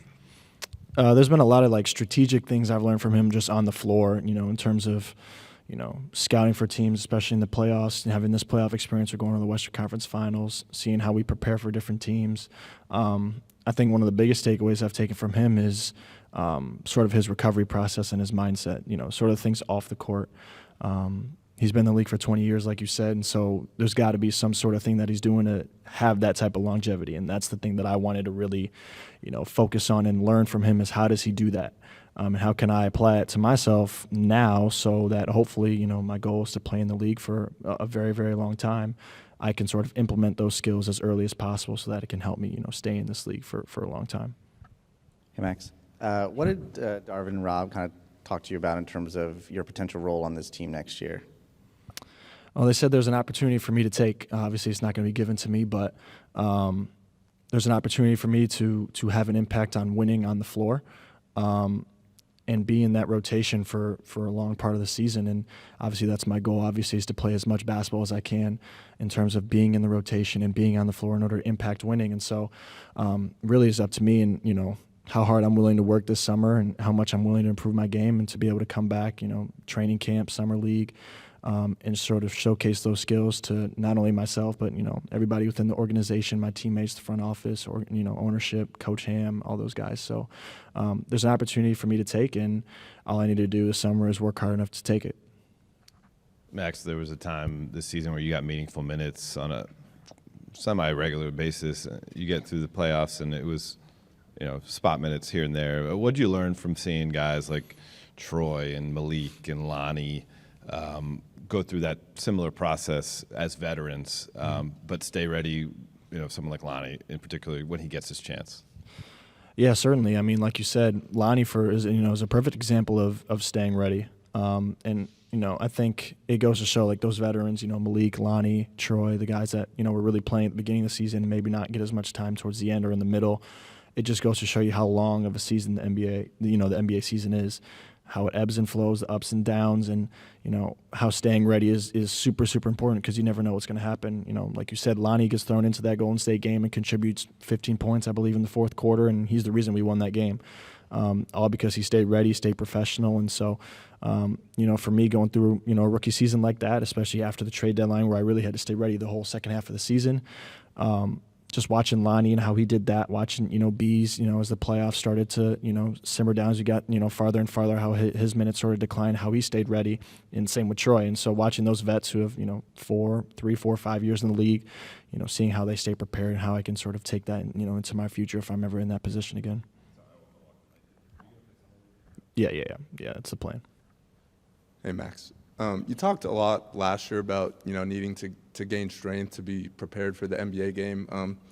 Now, sitting here almost a year later, how much progress would you say you've made, and how much do you still have to go? I think that's one of the biggest areas I've progressed this season is my strength, my weight, and I think I did a really, really good job of that when I first got here. Like you said, when I first got here, I said I needed to sort of get stronger, get more physical, be ready for an NBA season. And I think I did a phenomenal job of sort of getting myself in shape, gaining some weight, and being able to hold my own, in these NBA games where, especially on the defensive end, I'm guarding some of these best players in the NBA. They're obviously physical, much older than me. And so my ability to sort of hold my own is something that I think I did a really good job of. And that just, I think, attests to the work that I put in on my body. Hey, Max, there were a lot of Laker fans that really wanted to see you thrust into the conference finals or in the playoffs. Do you feel like you would have been ready? Like, did you want to potentially get a shot? And do you feel like you would have been ready for that? Of course I wanted to play. I mean, getting meaningful minutes in any playoff series, especially as a rookie, is something that I would have certainly enjoyed. And I definitely think I would have been ready for it for sure. I put the work in every day. And, to the question earlier, like I was watching Lonnie, Troy, Bees, how they stay ready and sort of, how they stay ready. So when they get thrust into the game, they're ready to go. And so I think I emulated that pretty well. And I think I would have been ready to contribute to winning if I were in the conference finals or any playoff series. Hey, Max, over here. How was your South Bay experience?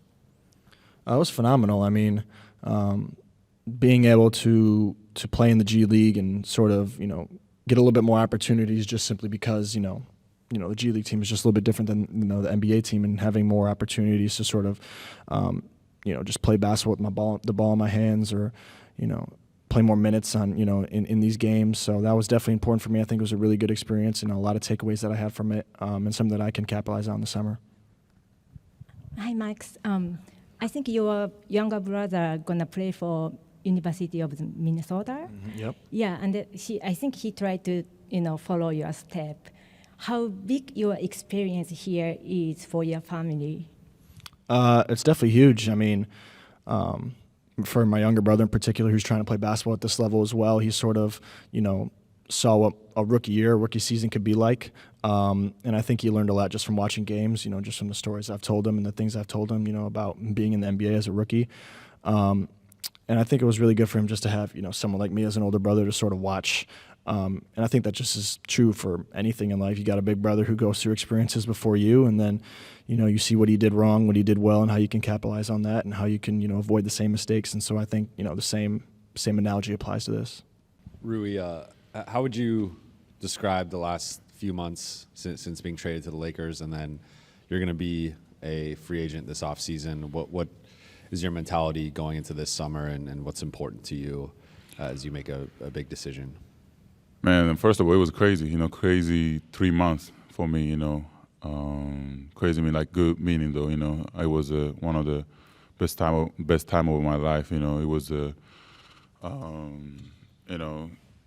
literally 3 months ago, 4 months ago, I was in a different team in the East Coast, and all of a sudden I'm here in LA, one of the biggest team in the NBA, and making this crazy run, First, when I got here, like I think we ain't even gonna make a playoff. We aren't on the playoffs team yet, and we got a lot of trade, and we start winning the games, and we got 7th seed, right? And and then we got to the Western Conference Finals. Like it was for me it was like one of the best moments, and I think I had a good experience.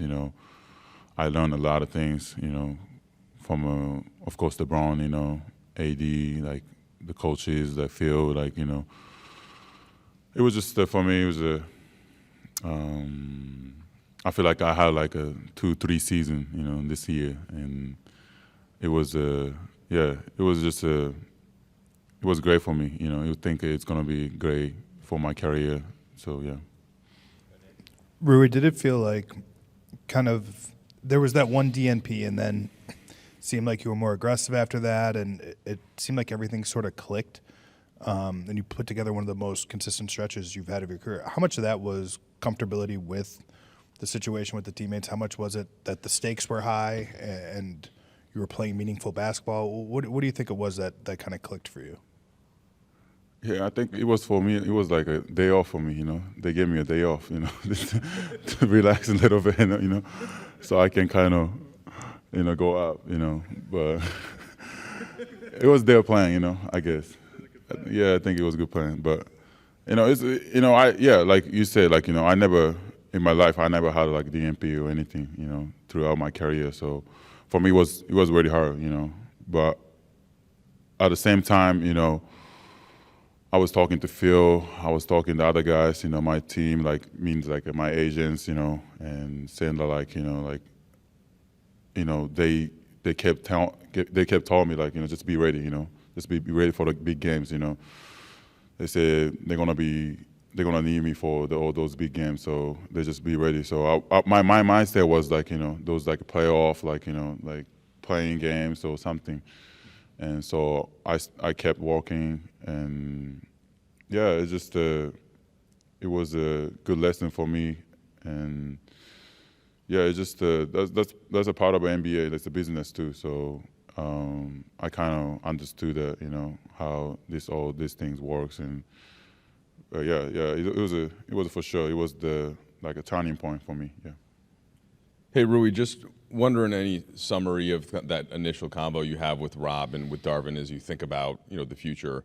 And then for you, just what it was like playing alongside LeBron and AD and, what that allowed you to do on the court with attention drawn somewhere else in the front court, maybe a little different from what you had in the past. And how much of a fit do you think this is for you with the Lakers moving forward? Yeah, I think just say playing with LeBron and AD, especially us three, on the floor is gonna. I think it was a very big impact, against any team on the NBA. So I think for sure that those, like you said, in the front office, they're of course looking for it, and of course I'm a free agent or whatever. But yeah, just for me, it was just these 3 months was really good for me. I really had fun. I learned a lot of things, from just LeBron, AD, the coaches, the whole organization. So yeah, I just want to, thank for this opportunity, and for me, end of the day, I'm always I've been always good with my agents,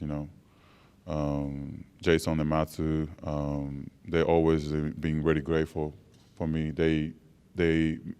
We a team, and then we always make a good decision together. So honestly, I can't say anything right now, but it's just, I'm just gonna talk to them, carefully, and we're gonna decide how we're gonna do. But yeah, I trust them a lot. So I'm just gonna.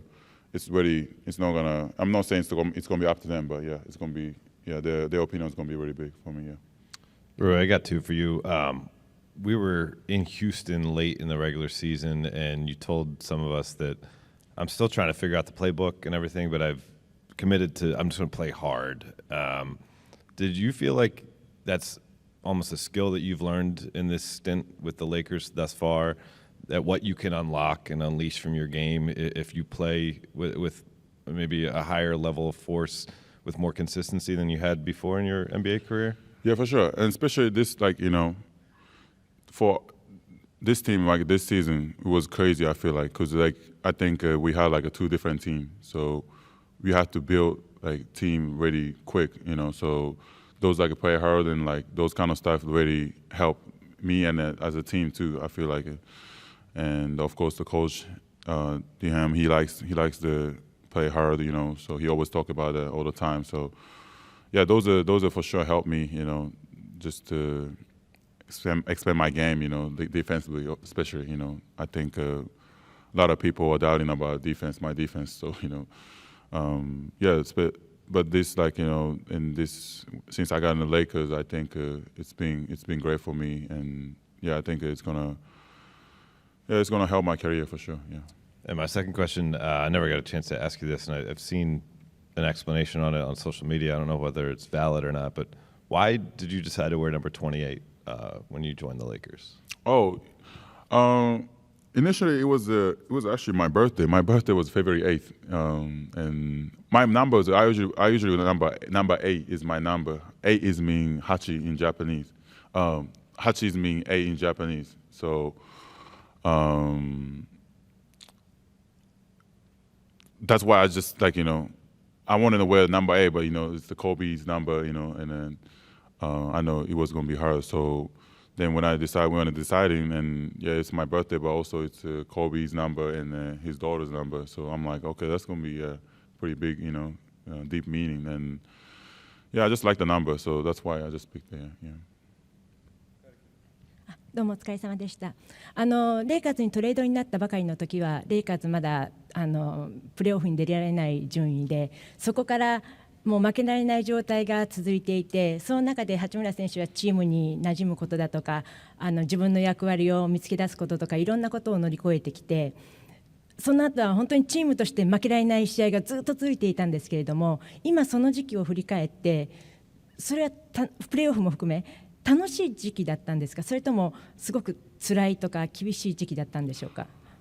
今振り返れば楽しかったなと思うんですけど、その時は、楽しかったかもしれないですけど、苦しい方が大きかったんじゃないかなと思いますね。でもそういう苦しい時を乗り越える頃からこそやっぱ楽しみっていうのが出てくると思うので、そういうところはもうそういうなんていうんですかね、そういうつきものだなって思ってるので、そういう苦しいところがあるからこそそういう、終わって振り返った時に楽しかったなって思えるんじゃないかなと思います。よろしくお願いします。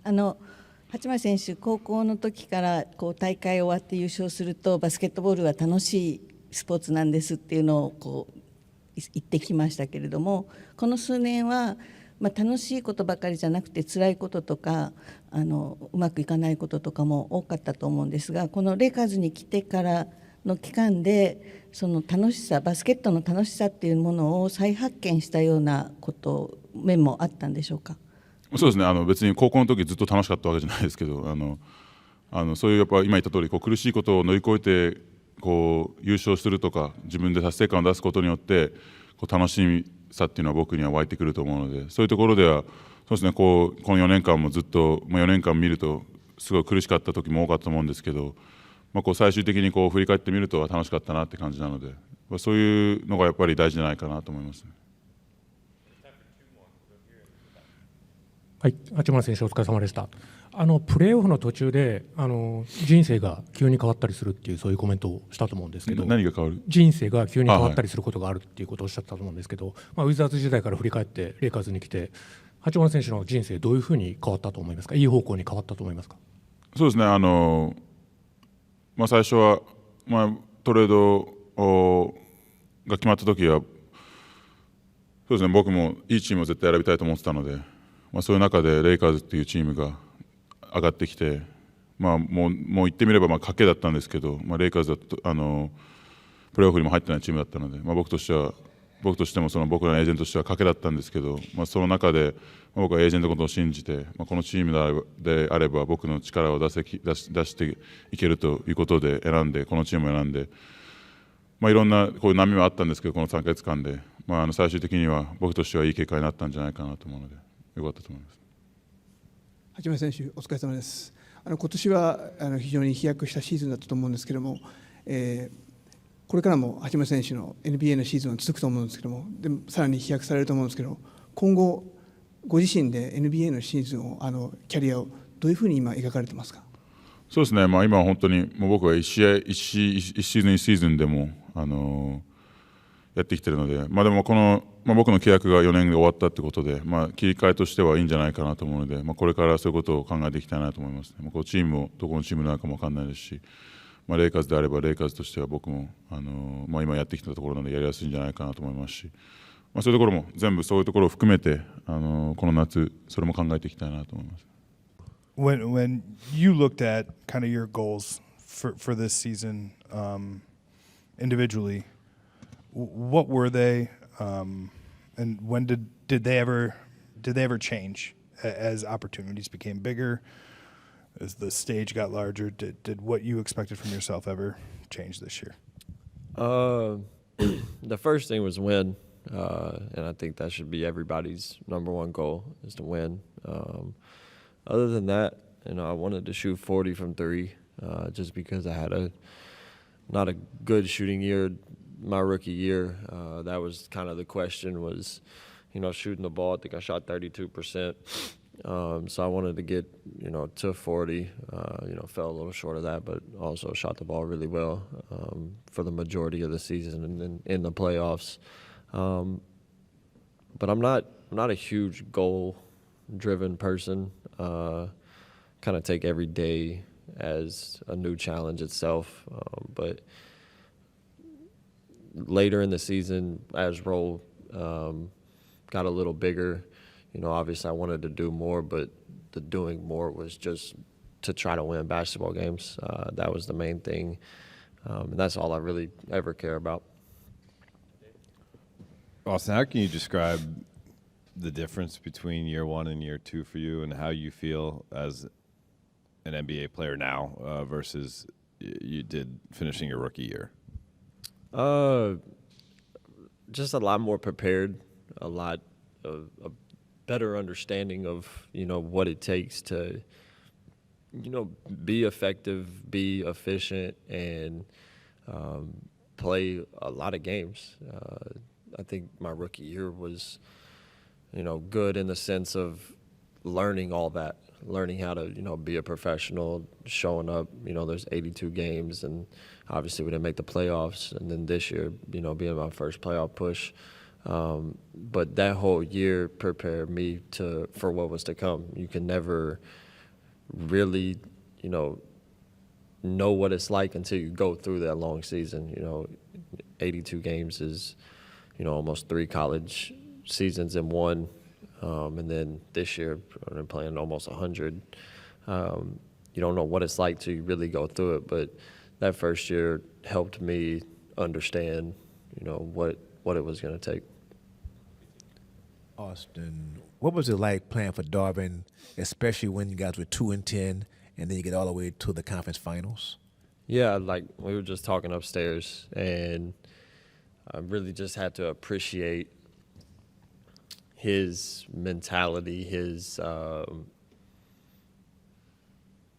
outlook on, life, actually, not even just basketball. When we started 2-10, obviously there's dark days. You never want to start like that. You want to, win every game. But I remember we were in film and he was talking about, the sun's going to come up tomorrow. Win, lose, draw, etc. The sun's going to come up and we're going to have another day to, fight to get better. And just that energy and positive mentality to improve every day, kind of just, it was like a trickle-down effect. It helped people, not really dwell in, the bad that was going on then. So it was amazing, for him to make it, to the Western Conference Final in year one. Just shows a testament to, the work that he puts in and, just what he believes as, a basketball coach. Hey, Austin, you developed a real friendship with LeBron. You two have a palpable chemistry. What was your reaction to hearing that he hinted at retirement talk last night? You never want to see a guy like that not play, just because of how good he is. He's been a staple of the NBA since he got drafted in 2003, basically. He had like the biggest opportunity to be a failure, in my opinion, if he wasn't a first ballot Hall of Famer, won championships. With the scrutiny that he got, if he didn't do what he did, he wouldn't, everybody would look at him as a failure. And if it was anybody else's career, he would, it'd be one of the greatest players ever. So for a guy like that to, hint about that, I don't know. But you never want to see a guy like that leave the game just because of all he's done for it, the level that he's still playing at. So hopefully, he's back next year and I can get to play with him again. As a quick follow to that, did you reach out to him last night? I texted him and just appreciated him for, accepting me and really just trusting in me and giving me an opportunity to, be myself and help us, win basketball games. That was really it. Austin over here. Hi. I just wanted to check in on what your conversations were with the German Federation, if there were any at this point. If not, what your thoughts are on playing for them eventually. If you could just fill me in on that, please. We haven't had any conversations recently.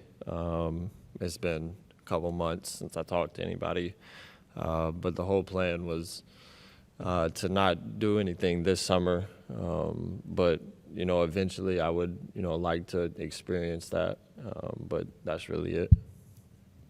Austin, what was it like for you this season just to be gaining more notoriety in general, whether you're talking about more attention being paid to you on the court, becoming more talked about, stuff like that? Yeah, I mean, I'm not really the type of person that loves to get talked about. I kind of would prefer to stay behind the scenes, stay to myself. But saying that, that's what happens when success happens in this league. And it's been really cool for me to, play against guys that I've watched for years, and during game, they're telling me that I'm actually good at basketball. It feels good. But all the off-court stuff is what it is. Not saying I hate it, but I'm a more homebody, chill, but on the court wise, it's like I said, it's cool.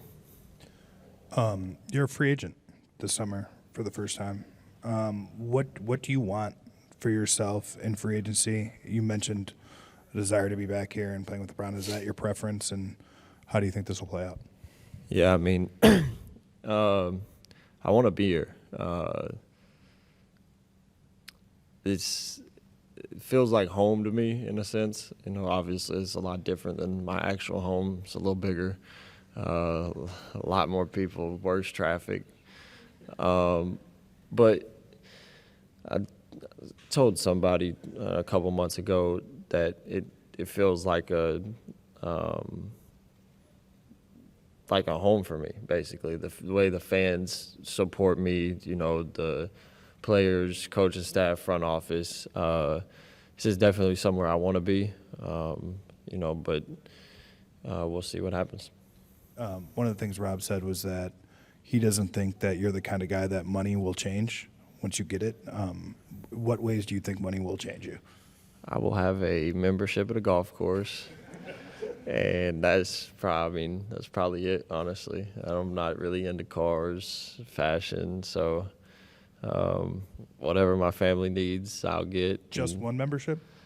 Well, it depends on the price. Yeah, but I'll definitely. Golf is number one, and then it's not number one. Family is number one. Whatever they need. Let me take that statement back. Family's number one. Golf, very close second. But yeah, no.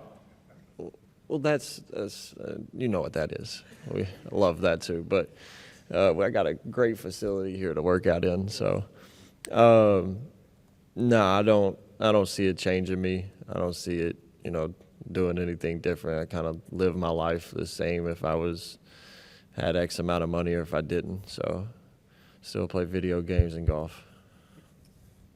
Austin, we've talked a lot about the way that you believed in yourself, but you weren't sure that other people did, and weren't recruited that much, et cetera. Now that you've gotten a certain amount of recognition, I suppose, now on this level, but do you feel like you always are going to have that same level of chip on the shoulder, and even whatever it is the contract comes, and how do you kind of keep that centered as part of what your being is? Yeah, I don't think that changes at all. All those things don't magically disappear just because I get a contract. There's always going to be people that doubt me, that don't think I'm very good. So all those experiences that I've been through are still basically the same and will motivate me to, just become as good as I can become.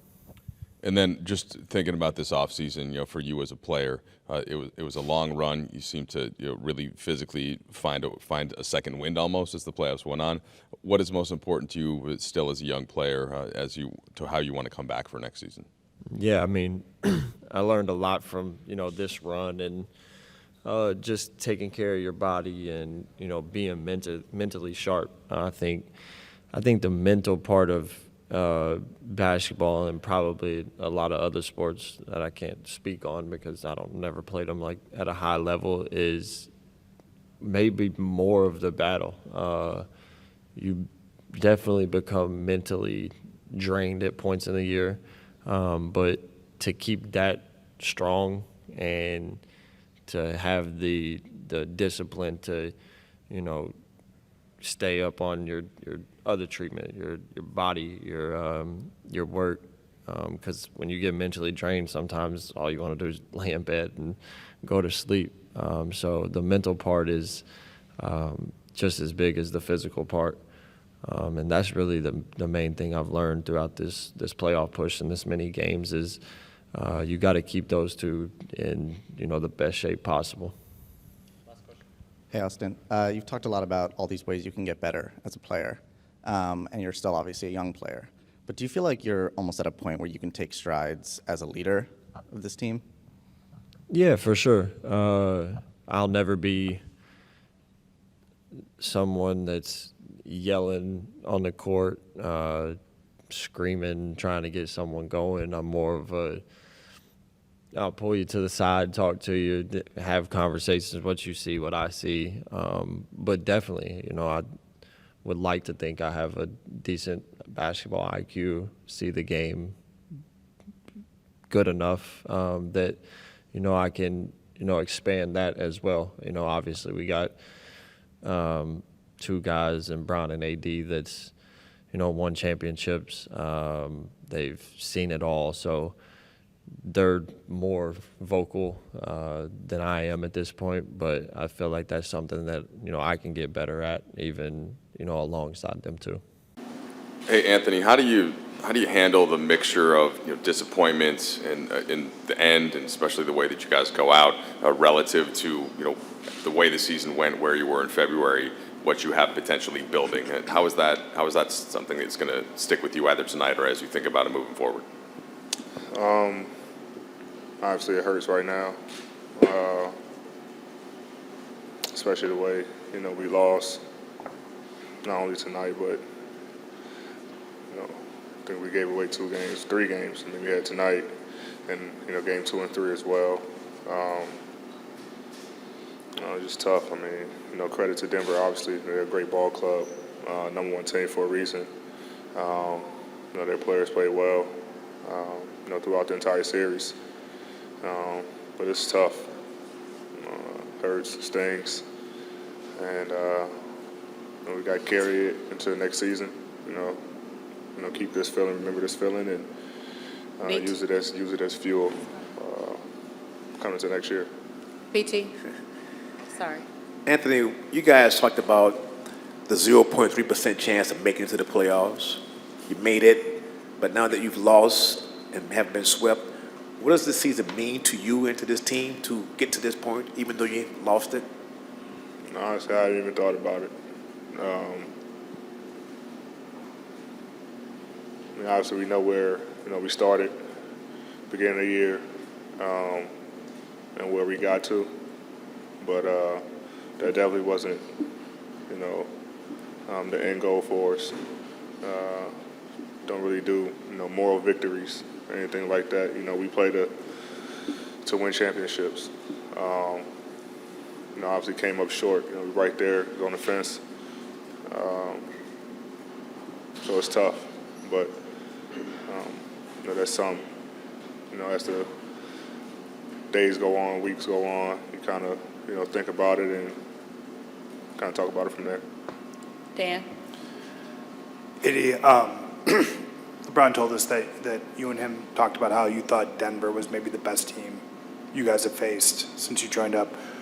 What does this group need to do to get to that level? Is it continuity? Is it more of a system? What do you think?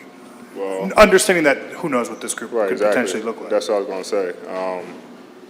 We don't know what our group is going to look like. I think a lot of our guys are free agents, so who knows? That's a tough question. We don't know what team we have next year, but whatever it is, whoever we have, coming into training camp with a mindset of building that chemistry, building that foundation, me and Ron setting the tone and trying to get to, back here and further. I think we're more than capable of doing so. We just got to do it.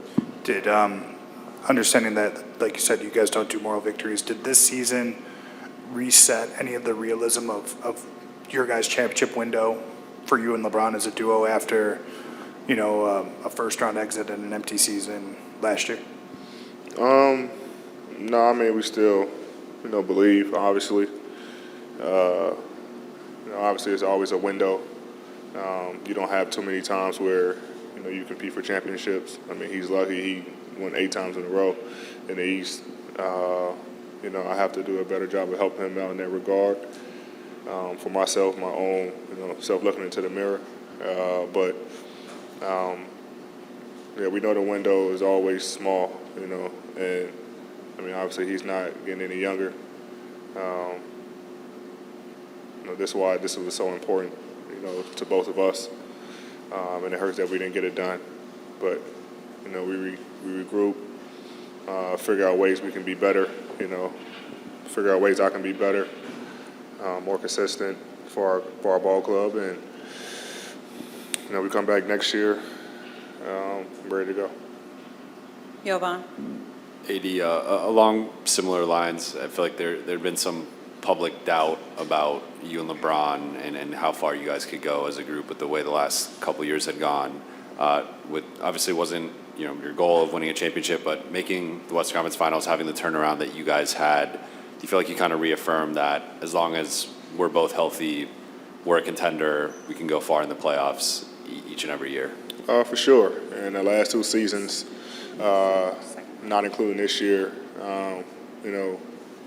either I've been hurt or he's been hurt or we both been injured. So, for the most part, we were healthy, through the second half of the year.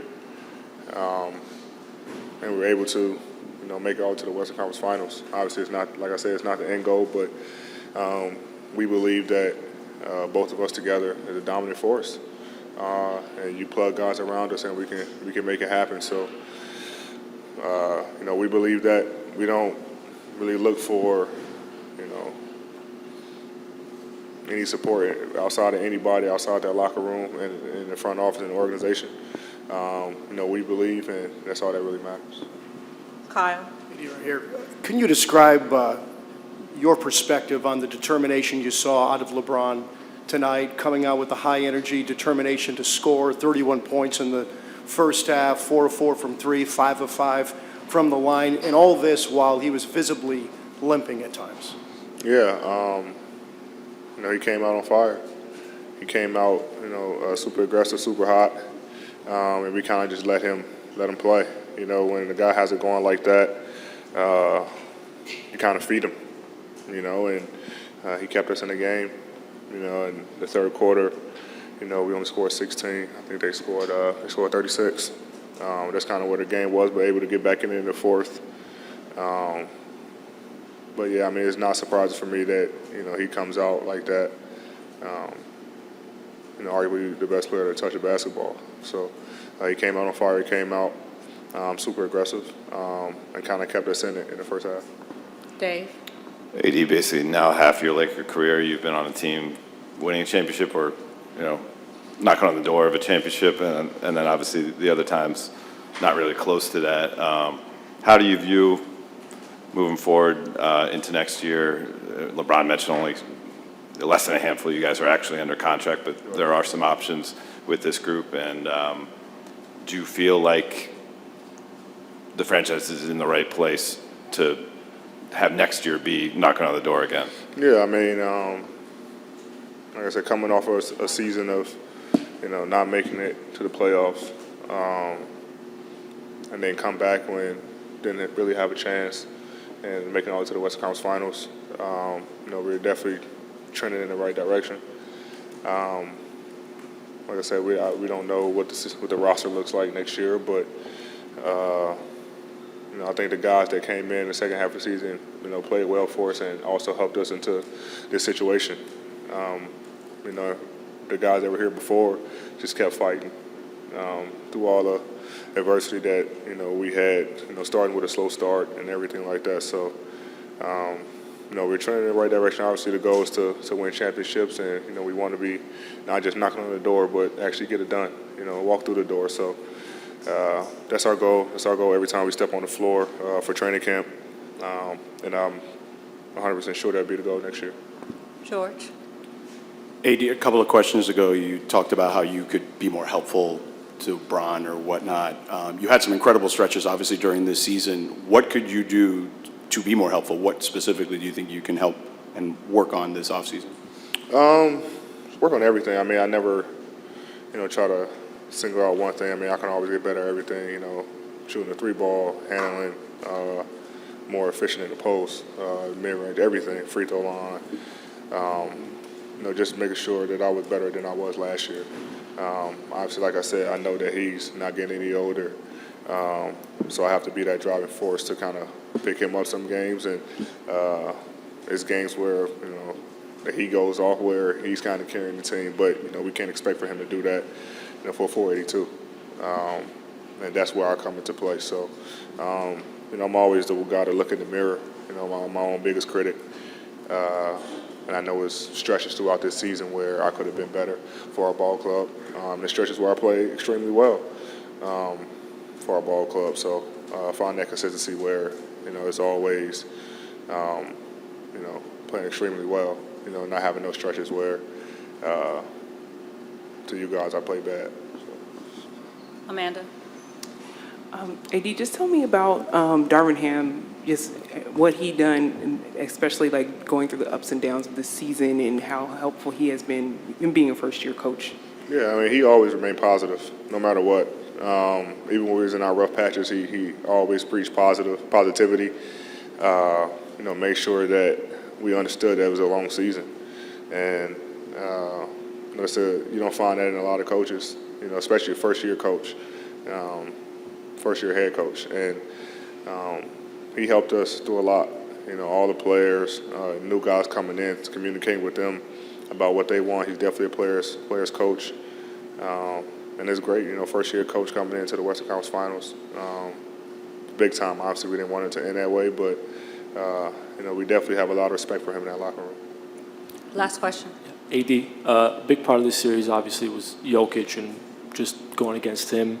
When he's making shots like the one he made today, that step back, one leg three, just what's it like defending him? Obviously, it wasn't just you, but what's it like defending a player like Jokic? Yeah, you tilt your hat to him, make those shots, But, he's two-time MVP for a reason. He's a hell of a player, scoring multiple ways. He's not the most athletic, but he has great footwork, around the rim, great touch, step out and shoot it. Great passer, and he did everything for them just to make sure that they won. Hats off to him. The other guys played well, and they feed off of him.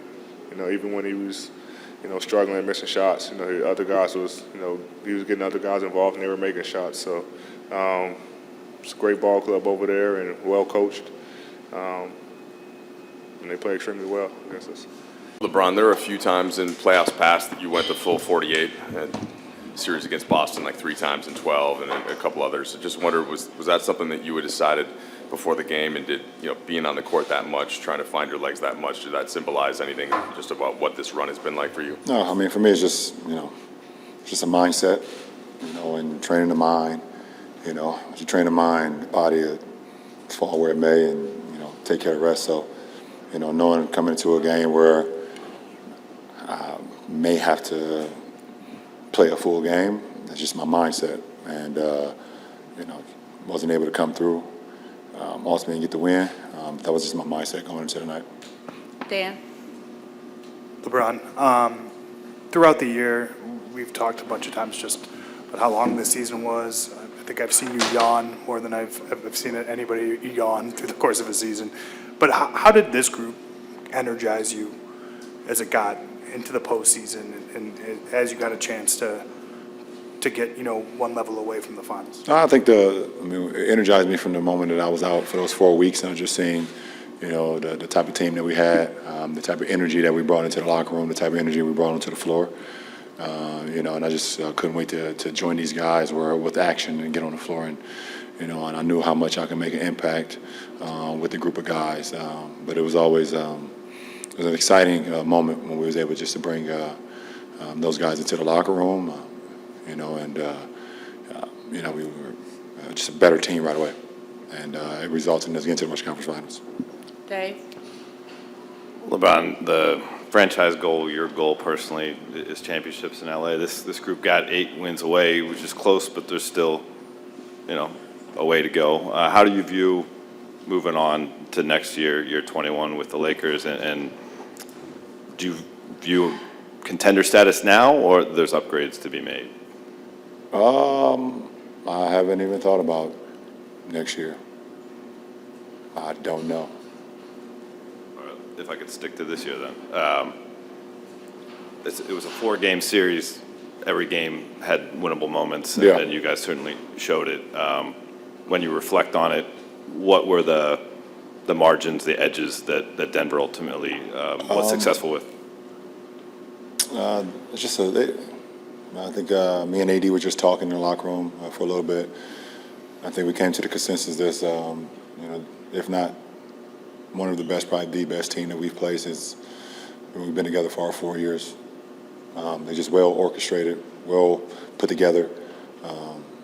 They have scoring, they have shooting, they have playmaking, they have smarts, they have length, they have depth.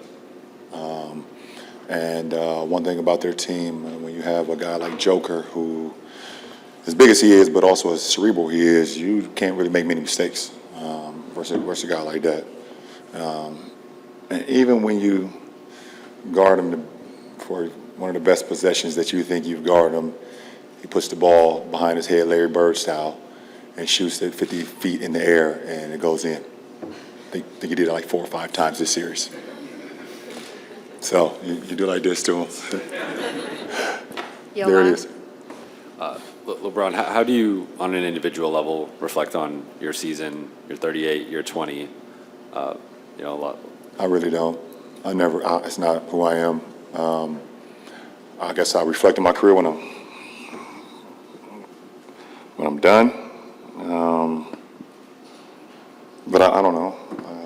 I'll let you guys talk about it. One thing that I only concern myself with is being available to my teammates, and I don't like the fact that I didn't play as many games as I would like because of injury. That's the only thing I care about, is being available to my teammates. Jim? LeBron, is there a sense of frustration because of what happened throughout the course of this particular series? I mean, of course, that's human nature when you're a competitor. Obviously frustrated, not being able to, close out one of these games where you were in every game. 2 games in Denver, 2 games here, we were in every game. We were winning, about 15 and a half, and, they hit us with a 36-point quarter. Took momentum of the game. We still have an opportunity, and just couldn't make plays down the stretch. So that's the frustrating part. But you tip your hat to them. Like I said, it's a great team. Tim? LeBron, how do you balance the disappointment of a missed opportunity, but also look at this roster that's kind of reloaded and has potential for even greater things next year, potentially a championship roster? How do you balance the disappointment, but also the hope for next year? I don't know. Like I said, I haven't begun to even think about next year. We had a great run, but we fell short of our goal, and our goal is to win championships. That's what this franchise is about, and we fell short of that. So that's disappointing. Malika? LeBron, I'm curious if you could walk us through. The day starts with Carmelo Anthony, someone who you are very close with and your contemporary, announcing his retirement. and then you getting ready to play in a Western Conference Finals game as sort of the last man standing, if you will, from that class. What was that like for you? Well, I kind of knew the announcement was going to happen because I shot the video a week ago that you guys seen today. So people probably think I'm lying about that too, huh? I shot that video like a week ago, so I already knew the announcement was coming. Just didn't know which day, but it happened today. And but it's still bittersweet. Obviously, that's one of my best friends. You know, when I got into this league, even before I got to this league, I mean, when we have so many moments when we were in high school, from competing against each other to, you know, sitting outside of a hotel room, you know, at 2 or 3 o'clock in the morning on the steps of a hotel, and just talking about our journey up until where we were 17. I was 16, he was 17, and what we could possibly do going forward, what we could possibly do for our mothers, what we could possibly do for our families if we just continue to stay focused. I believe we was a driving force for one another. We were locked at the hip since high school. And then you guys saw that once we got into the NBA. And he was always a motivating factor for me. I've been in the Western Conference. I was in the East. So I would play our games, you know, and then I would rush home to my rush home downtown Cleveland, where I had an apartment my first 2 years in the league, and rush and turn the Nuggets games on, you know, and watch Melo play. All the way to the point where we didn't make the playoffs my first year. I was in Denver for his first playoff game. You can look that up too, just in case you think I'm lying about that too. Definitely just a bittersweet moment today to see one of my great friends. I'll never like to say call it quits. I mean, just to say that, you know, it's an amazing run, an amazing accomplishment, an amazing career, and you know, we always will be joined at the hip no matter what. LeBron, what, if anything, did Joker prove to you during the series? Say it again? What, if anything, did Joker prove to you during the series? Nothing. I know how great he is. I know how great Joker is. Certain guys in this league that play the game a certain way that I like to play the game as well, and he's one of them. Where you are always off balance when you guard a player like that because of his ability to score, rebound, shoot. He sees plays before they happen. There's not many guys in our league like that. So you already knew you was going against a beast once the series started. And not only just about his game, everybody gets cracked up into his stats, but I don't think a lot of people talk about like this part of his game. Well, maybe it's not talked about because a lot of people don't understand it, but I do. He's special. Last three, we'll end with Chris, Tanya, and then we'll end with Melissa. Chris Haynes, TNT. Brian, how confident you are with this roster going into next year as far as being able to say that you believe you guys will be back, and not just be back, go further? Well, I mean, if I'm not mistaken, I'm not quite sure what the roster will look like next year. I think myself, AD, Max Christie. I think Vandal has a team option or player option, something like that. I don't know who else. I mean, the roster's not set. You know, obviously that's Rob in the front office. They're going to figure out the best way to put this team together going forward in the fall. But it's not like we have a team full of multi-year guys that's stuck in the contract right now. So I don't. We'll see. Tanya?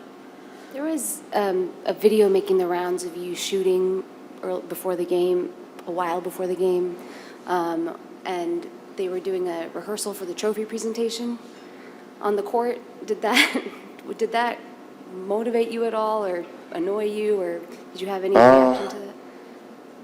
Yeah, it was a little motivating factor for me tonight.